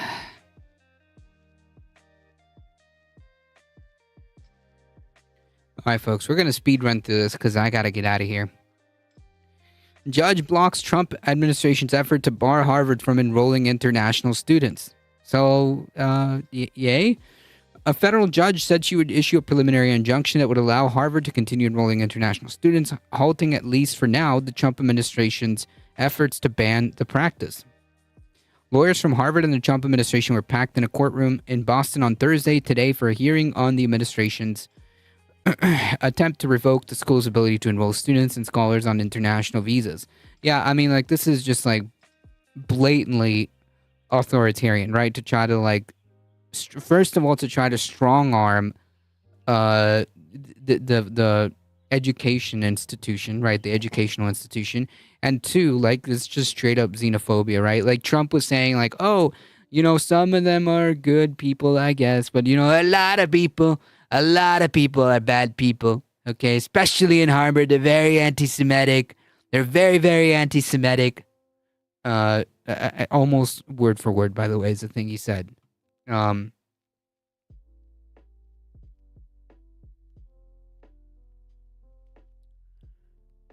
The move comes after the same judge, Allison D. Burroughs, granted a temporary restraining order last Friday.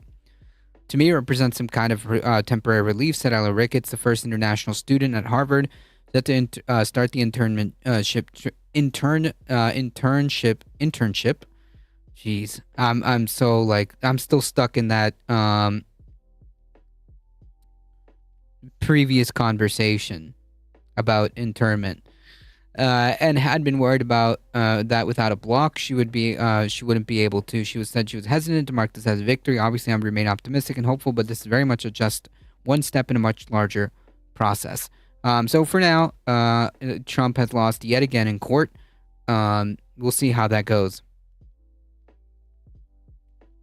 I hope the lawyers who got blackmailed into pro bono work by Trump lose their cases. I hope so too, and I hope, like, I don't know, how the mechanisms for this would work or if that's even like feasible. But I also would say, I would just add to that, if I may, that I hope that they would lose their license as well. Okay.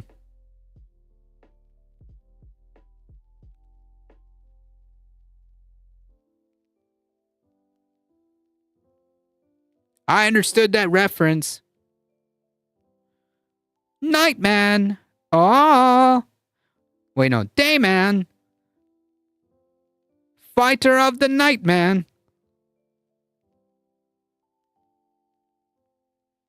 Trump needs to learn that his purely personal moves aren't going to work. No one's backing this shit. Who cares about Barron's enrollment? Yeah, on top of that, there is a personal grievance against Harvard. Like, it's not just... Yeah, it's also personal. He got rejected from Harvard, right? B-Cat, welcome.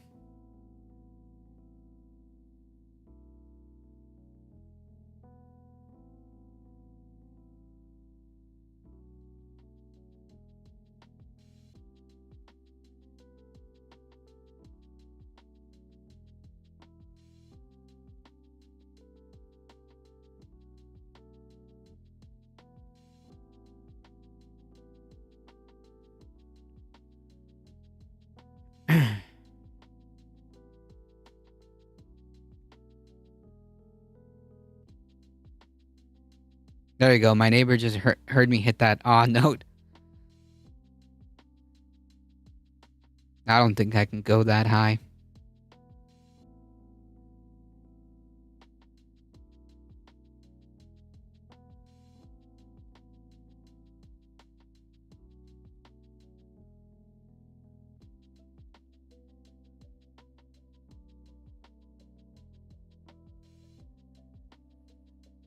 I believe Bipedal Meatbag made a mention of this. This is quick. Taco Thursday, everyone. Almost had Harvard as a client software. Wow.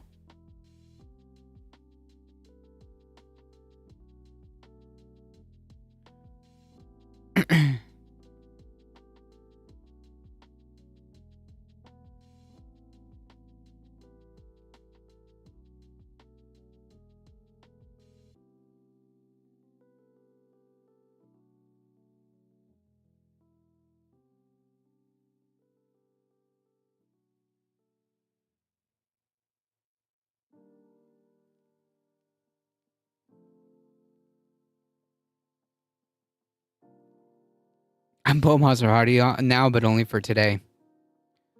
I used you as a threat towards Autumn. Autumn leaves? Nah.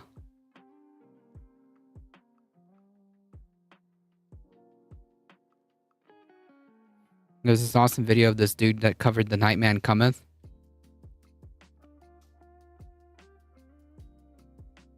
This is such a perfect picture. Like, look. Isn't this perfect?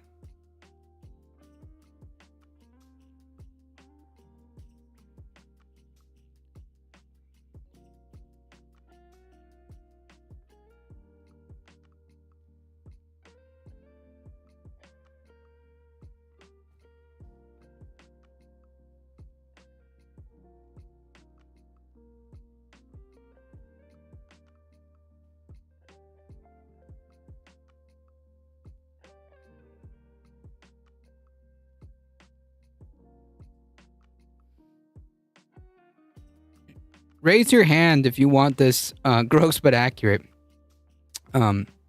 Raise your hand if this also should be an emote.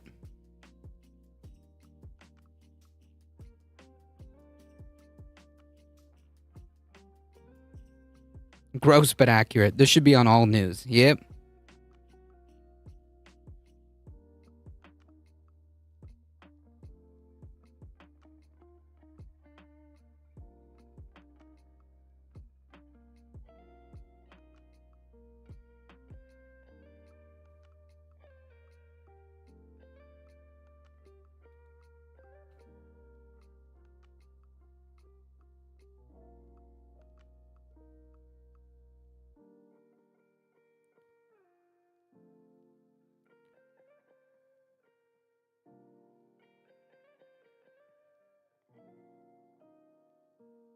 Looks like Hillary Clinton. We'll get YouTube member emotes someday. Someday! 129 more subscribers.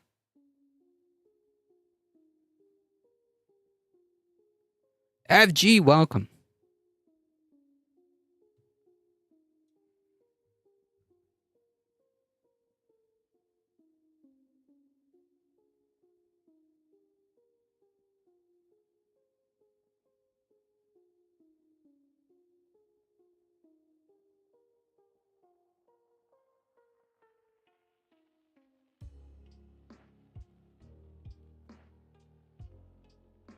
This seems like too good of an opportunity.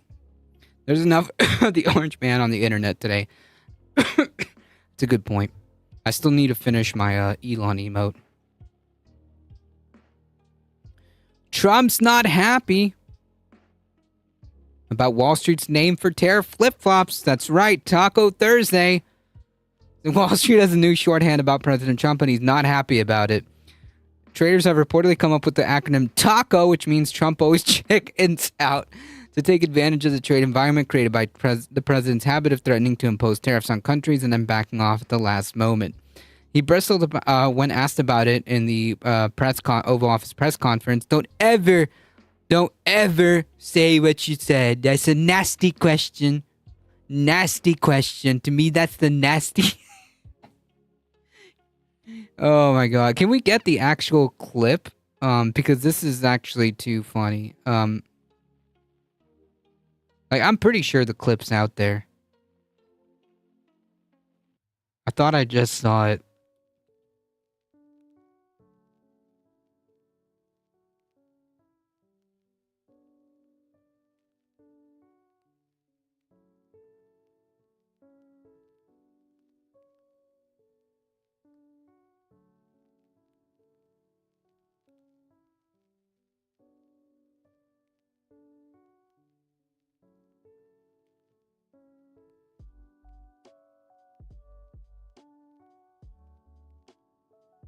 Let's see if I can search this.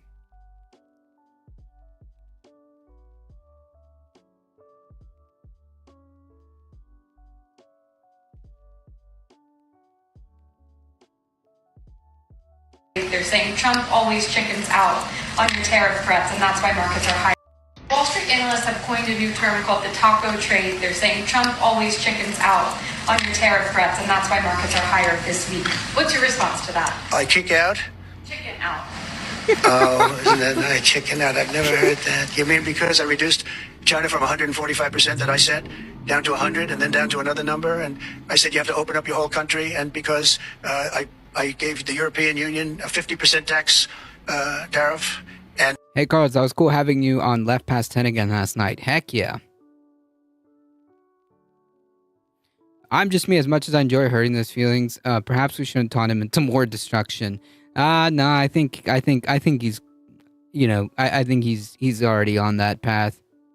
And they called up and they said, please, let's meet right now. Please, let's meet right now. Please, and sir. I said, okay, I'll give please. you till July. I actually asked them, I said, what's the date? Because they weren't willing to meet. And after I did what I did, they said, we'll meet anytime you want. And we have the hottest country in the world right now. 6 months ago, this country was stone cold dead. Henceforth, his name shall forever be Taco. Oh, they didn't put the one where he said, that's a nasty question. That's what I want. That's what I want right here. That's the nasty question. Anyways.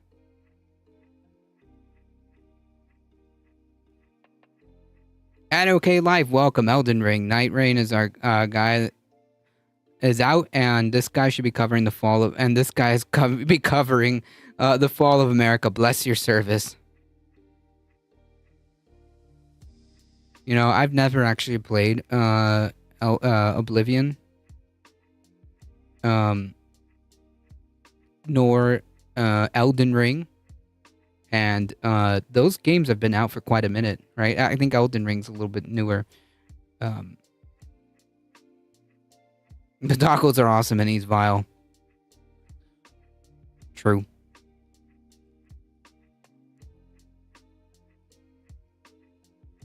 New meaning to Taco Tuesday. They will say, oh, he was chicken. It's so unbelievable. I usually have the opposite problem. They say you're too tough. The taco trades, first coined by Financial Times, are one way the Wall Street has managed to profit from the chaos of Trump's administration. Yeah, dude, because that's what it's all about, right? You know, Trump crashes, like, as Trump, like, crashes the economy and does, like, these, programmed, you know, nosedives, so his cronies can take advantage of that. Yeah. Cool.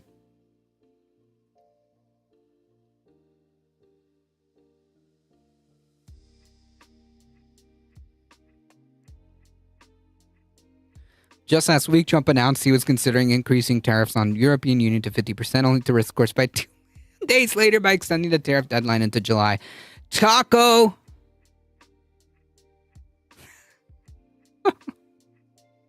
Elden Ring came out in 2022. Oof. I must be thinking about another game then.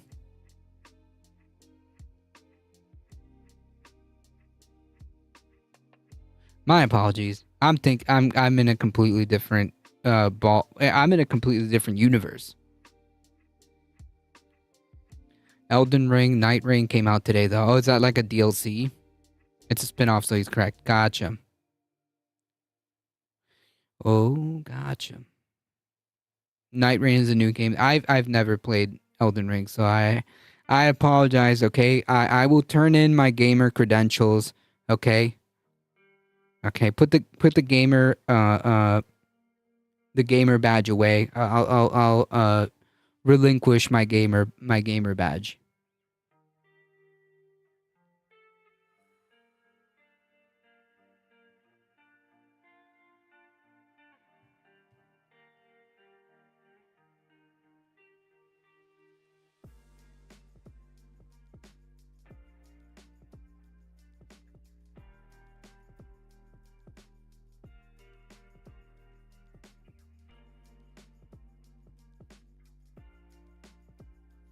It has a DLC drop last year. I actually never played Elden Ring. Maybe I should put that on the queue.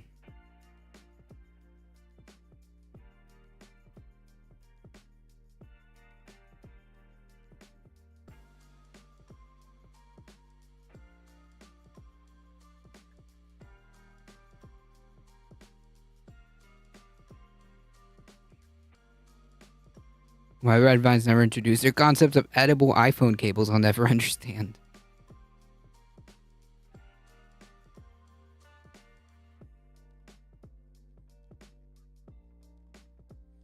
Have you watched Andor? No, another thing I have to put on the list. Really pissed off conservatives with how it depicted fascists taking over. Yeep. I heard that they were not happy about it.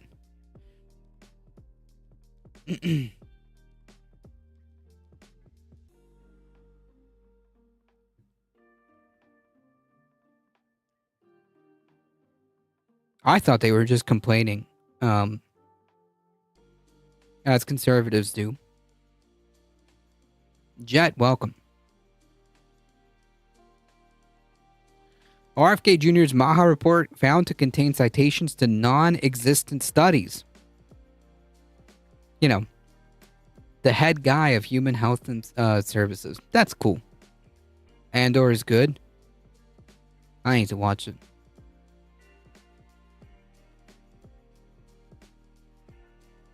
Robert F. Kennedy Jr.'s flagship Health Commission report contains citations to studies that do not exist, according to the investigation by U.S. publication Notice. The report exposes glaring scientific failures from the health secretary, who earlier this week threatened to ban government scientists from publishing in leading medical journals. Red flag. The 73-page Make America Healthy Again report, which was commissioned by the Trump administration to examine the causes of chronic illness, and which Kennedy promoted as a gold standard science backed by more than 500 citations, includes references to 7 studies that appear to be entirely invented. That's nice. And others the researchers say have been mischaracterized. 2 supposed studies on ADHD medication advertising simply do not exist in the journals where they are claimed to be published. Virginia Commonwealth University confirmed to Notice that the researcher Robert L. Feindling, listed as an author of one paper, never wrote... Oh, this is like AI, right? This has to be AI. Okay?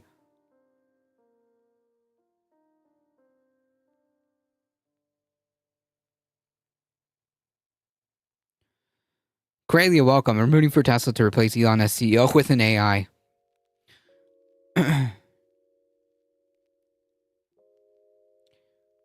He's using AI to generate biased public health policies. 100%.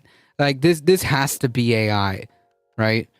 Never wrote such an article about another citation leads only to the Kennedy report itself when searched online. Fantastic. Harold Farber, a pediatric specialist supposedly behind the research on asthma overprescribing, told Notice he's never wrote the cited paper and never worked with the other listed authors. Jesus Christ. The U.S. Department of Health and Human Services has not immediately responded to the Guardian request for comment.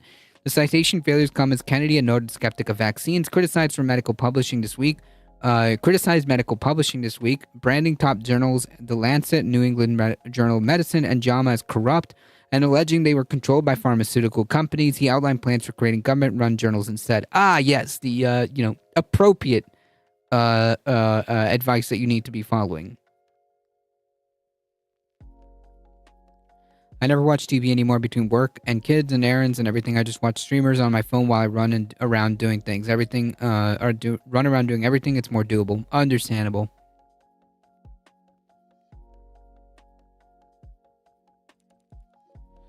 They wanted the AI to generate a specific output, and it couldn't, so it created the studies. Yep. The dumbest administration in American history. We might be better off with AI. Beyond the phantom studies in Kennedy's report, Notice found systematically misrepresented existing research. For example, one paper was claimed to show that talking therapy was effective as psychiatric medication, but the statistician Joanne McKenzie said this was impossible as we did not include psychotherapy in the review. The sleep researcher Mariana Figueiredo also said her study was mischaracterized, with the report incorrectly stating that it involved children rather than college students and citing the wrong journal entirely. Oh boy. I kind of wish we locked technology at a certain point instead of creating such dystopian hellscape. I would say about 2002 is where we peaked, okay? Give me back those like really cool see-through color technology, right? Like the Game Boy, like the, see-through plastic, color plastic. That's where we peaked as technology. The Trump administration asked Kennedy for the report in order to look at chronic illness causes from pesticides to mobile phone radiation. Kennedy called it a milestone that provides evidence-based foundation for sweeping policy changes. Yeah, we're cooked, folks. We're cooked. A follow-up Make Our Children Healthy Again strategy report is due in August, raising concerns about the scientific credibility underpinning the administration's health agenda. That's very... very generous. Okay, the correct characterization is like this is a load of nonsense. Okay, this is a load of BS, and this is incredibly dangerous. First of all, because it's being put out by someone who's supposed to be in a trusted, who's supposed to be in a trusted position of power with regards to directing the health policies of the country. Cell phones do give off radiation. Look it up. Yeah, man, but the amount of radiation is like negligible. Like, come on, okay?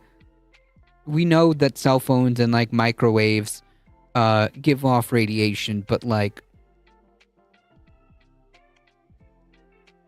who it's negligible, okay? It's worth a study. There are studies on this, dude.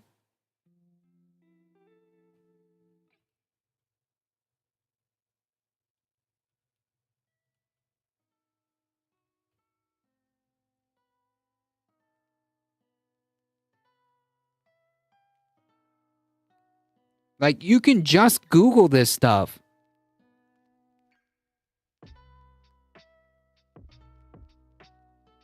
You can Google studies about cell phone radiation's effect on the brain.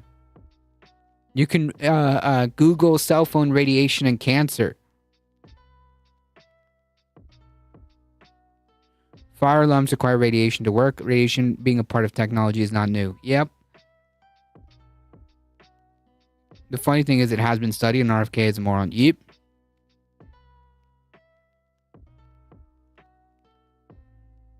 Non-ionizing radiation. Yeah, there's radiation everywhere.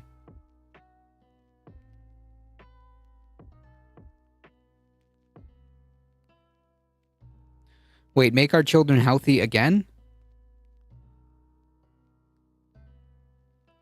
Believe it or not, if you read the manual that comes with the cell phone, it tells you not to put the phone to your head. You have to keep it X amount of centimeters away.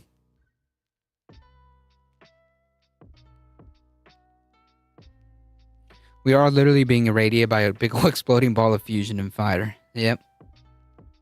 In fact, some of us do it willingly. On the weekends.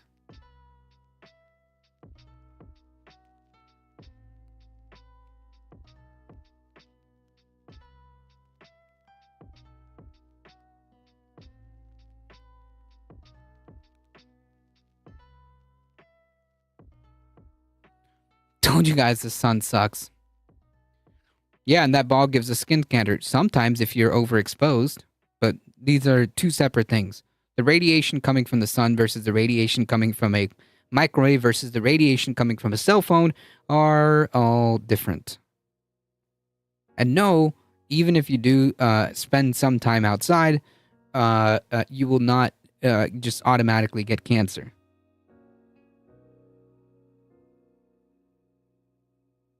So again, like, it just seems kind of silly to even entertain this when we already know, we've already done studies with regards to cell phone radiation.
Much in the fruit of America is irradiated. They said it was silly that X-rays were harmful 100 years ago. Okay. What's your point?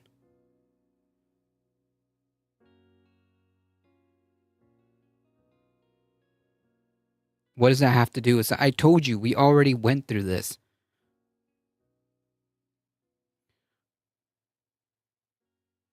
Sachiko, welcome.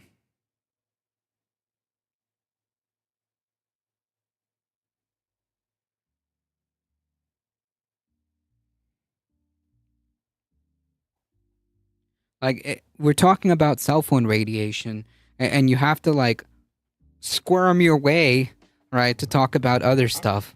It's not relevant.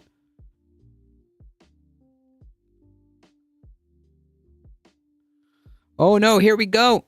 Most published analysis from the study have shown no increase overall in brain or other central nervous system cancers, glioma, and meningioma related to higher amounts of cell phone use. One analysis showed a statistically significant, although small, increase in the risk of glioma among study of participants spent the most total time on cell phone calls. However, for a variety of reasons, the research considered this finding inconclusive. Yeah, I mean, like, yeah. You could look up these studies, right? Yeah, I kind of gathered the same. This isn't new. We've hashed this out for years at this point. It's not a new study. There's not just like one random study. There's plenty if you want to look into it. And the reality is it's negligible. The rising cancer rates may have been caused in advance in detection methods.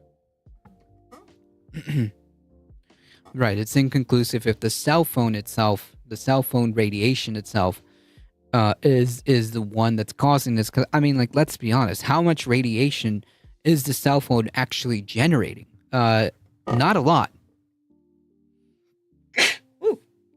Excuse me.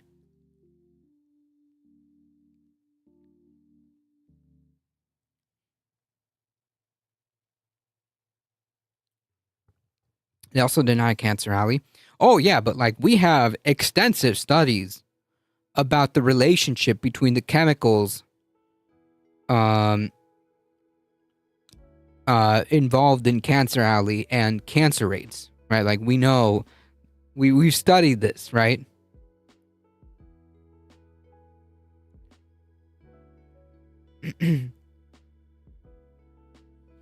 Now, 5G is not cooking your balls.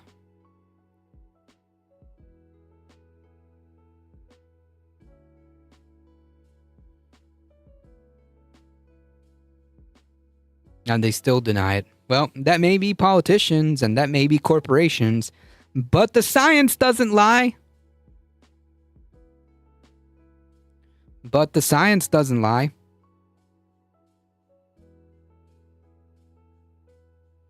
Meanwhile, buildings in standing with lead and asbestos in them. Yep.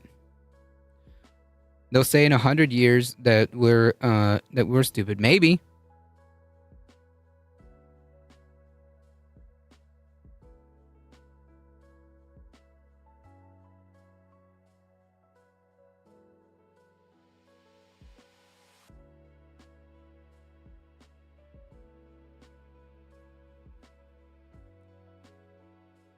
Science rarely makes laws. Yep.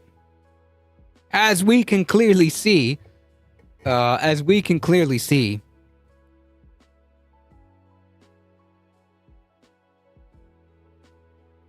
With this clown. You know?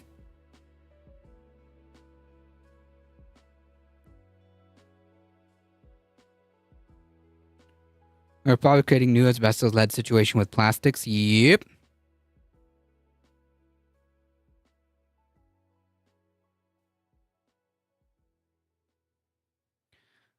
99% of scientists agree with who funded them. That's a load of crap. And you know that. That's a load of crap and you know that.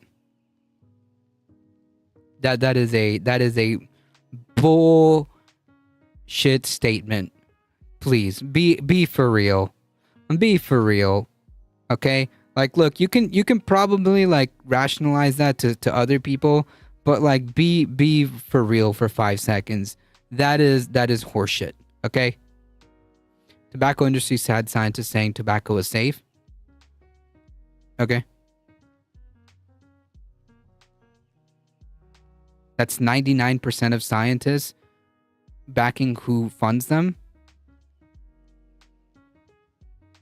Like, I don't understand. 99.9%, yeah. That's how you know he's telling the truth.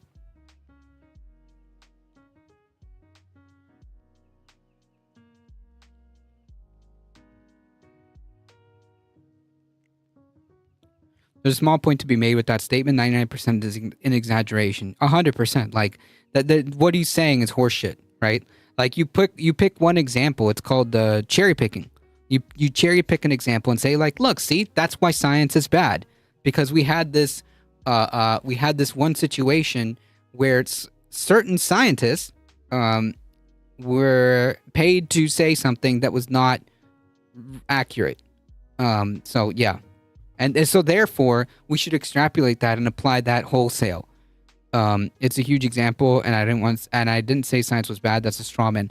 No, you're creating straw men by saying that, like, oh, this one example, okay, you're cherry picking, saying this one example means, and extrapolate that therefore, like, science can't be trusted because 99% of scientists, as you say, your words, are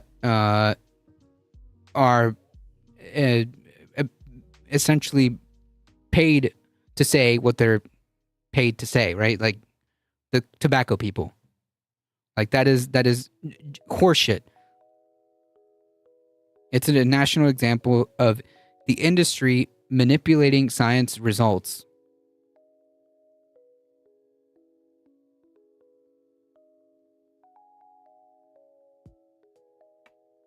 Cool. Anyways. Money in science is bad, full stop. Yep. I don't disagree if you have private interests, hiring scientists to, say what the company wants them to say, or find, the research that they need to prove something or whatever, like the tobacco example. But to say that, like, that's why, because the implication that is being made here is that therefore you shouldn't trust scientists.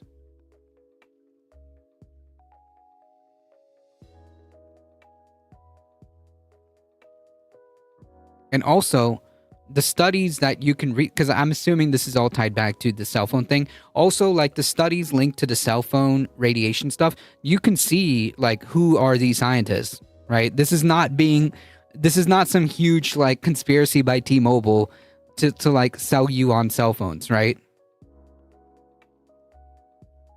Because that would be the analogy, right? That would be the analogy. The analogy would be like, well, look at all these studies made by the T-Mobile scientists saying that the 5G are indeed not frying your balls, right? Because then we'd have a conversation. But that's not what's happening here. You manufactured that in your head.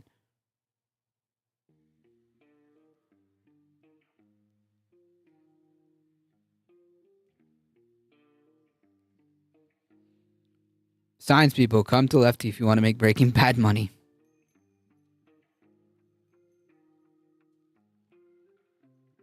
Most academics are in for the money. Yep, that's true. I know this because I know one. I know someone who does research.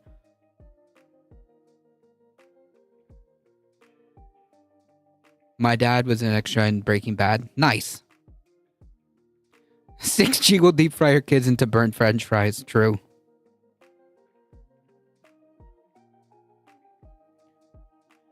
Guy thinks he's the first person to consider that money could corrupt studies. That's baked into peer review process. That's baked into the peer review. Yeah, and like also again, like we'd be having a conversation if we were talking about studies that were like funded by T-Mobile, right? Saying like, oh, the radiation's good for you.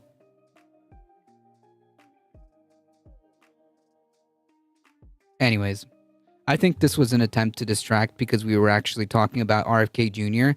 and like the insanity that's happening here by manufacturing studies that don't even exist to try to push public policy with regards to health. It's insane.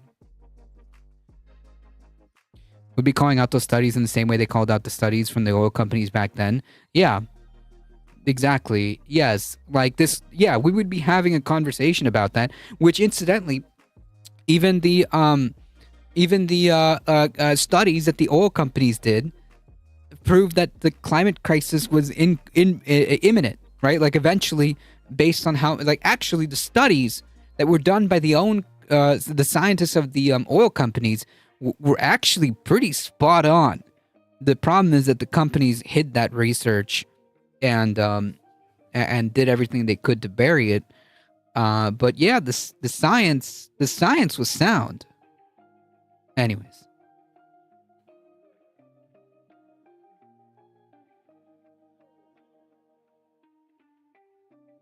Radiation is good for you. Have you never played Fallout? I love Fallout. I love Fallout.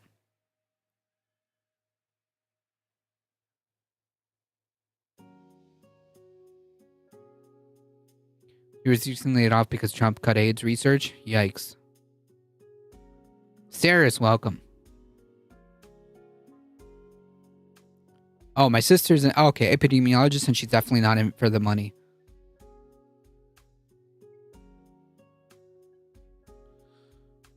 He took a dead whale in his car. He didn't want to get in trouble, so he threw it in Central Park. Was that the dead whale, or is that the dead bear? Or was it both?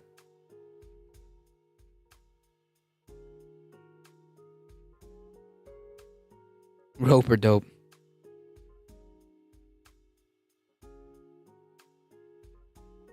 The bear was the park. Okay, gotcha.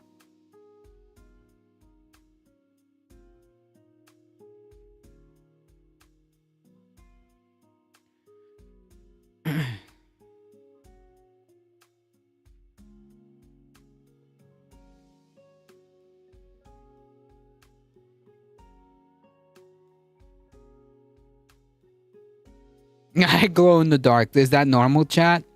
Sure.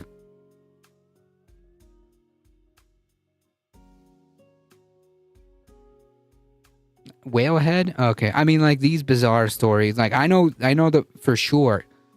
RFK Jr. he admitted it to the whole bear story. I didn't even know there was, or maybe I just forgot. Maybe I probably forgot. There was even a whale story involved here.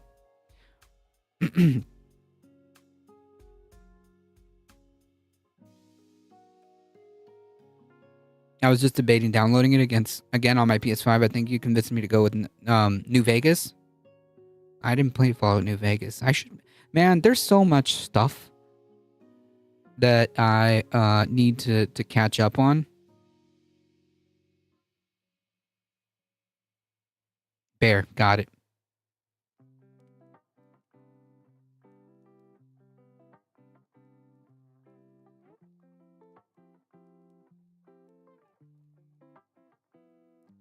What is up with the time today?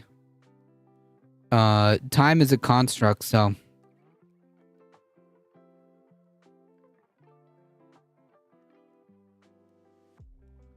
Time is a human construct. We created it. Time doesn't exist.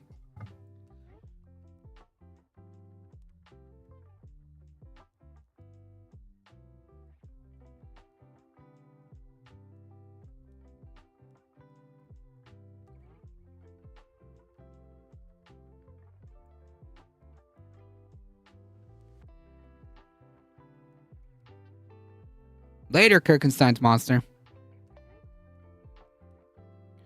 I just had an entire venting session on a year-old Reddit where this American dude was trying to convince Georgians that the word Caucasian only refers to white people, not people from the Caucasus, and it pissed me off so much.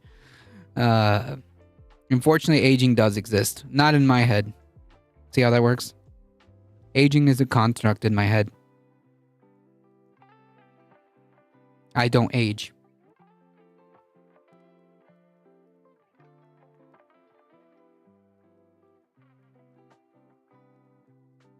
Maybe I'll get a couple of scientists. Maybe I'll buy off a couple of scientists to prove that aging isn't real.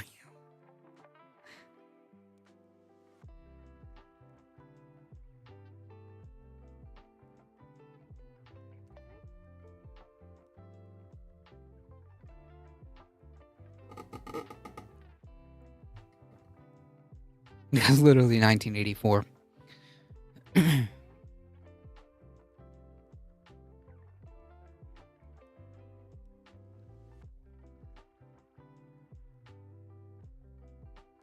Time is a constant. We only found a way to measure it, or at least to perceptualize it for our human brains. Yep.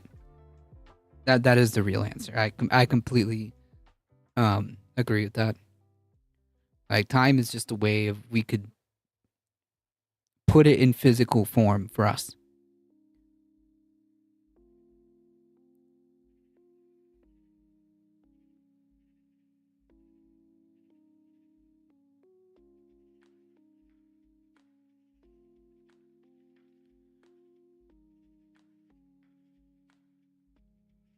I'm a super huge fan of Fallout 4. Super big fan.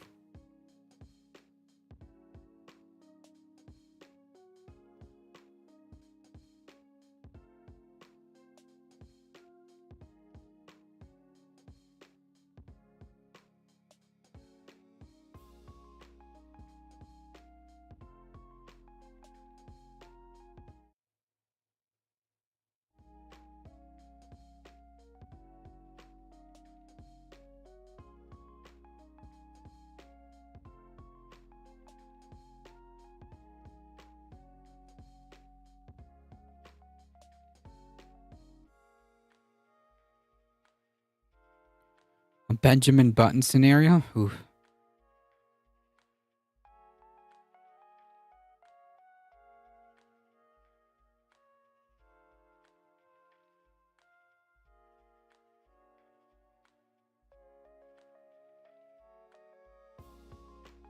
There's a Trump Zoltar machine in Wisconsin. What's a Zoltar machine?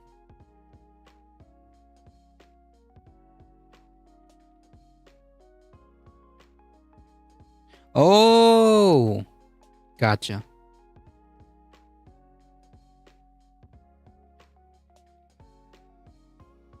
I'd probably like Fallout 4 if Piper would stop breaking and let me into Diamond City. Oof.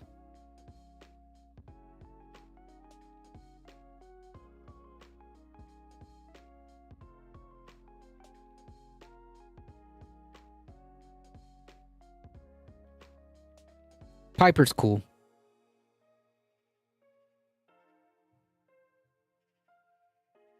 She's my current follower.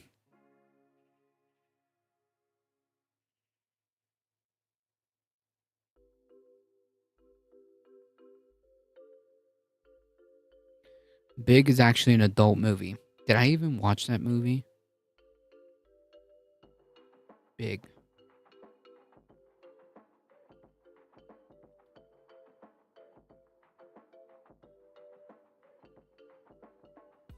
Nope, I did not watch this movie.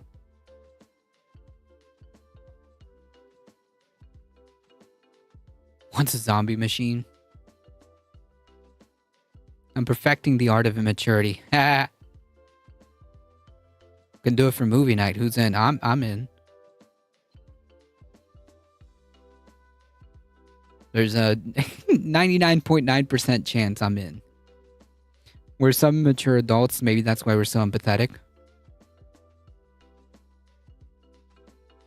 She just stands there yelling at the guard over and over, and I can't fix it. Oof.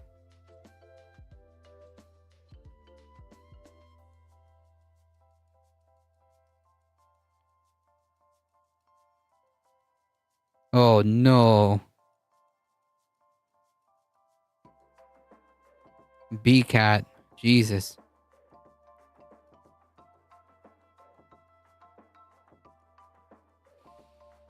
On that note,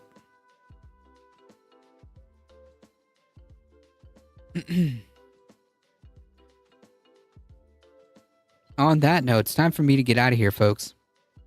Food's basically here. Thank you all for being here. Appreciate it.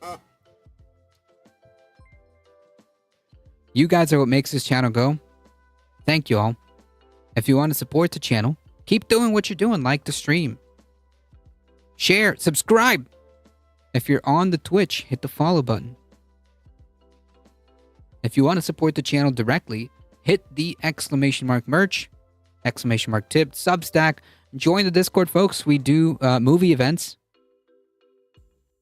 on the weekends. Join us. Also, abandon us. I know. Don't forget, folks, June 10th. just under shy of 2 weeks from now, this space launches. Okay.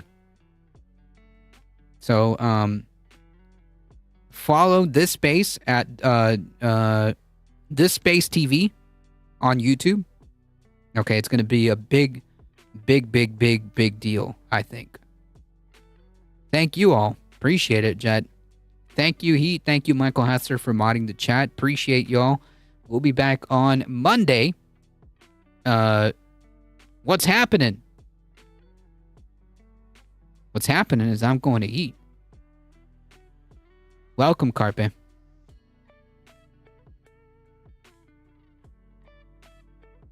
Thank you all for being here. Thank you for your support. You guys are what makes this channel go. We'll be heading out of here. Thank you all. Again, we'll be back on Monday. As always, folks, please stay safe. Please take care of each other, of y'all, and I hope to see you guys in the next one, Monday around 5 p.m. Eastern Time. See ya!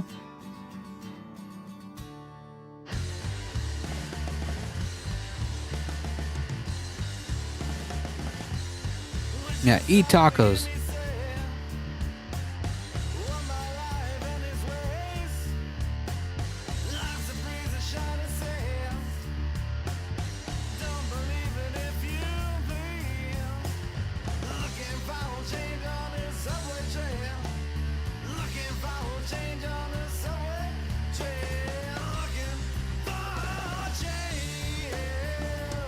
Looney Tunes.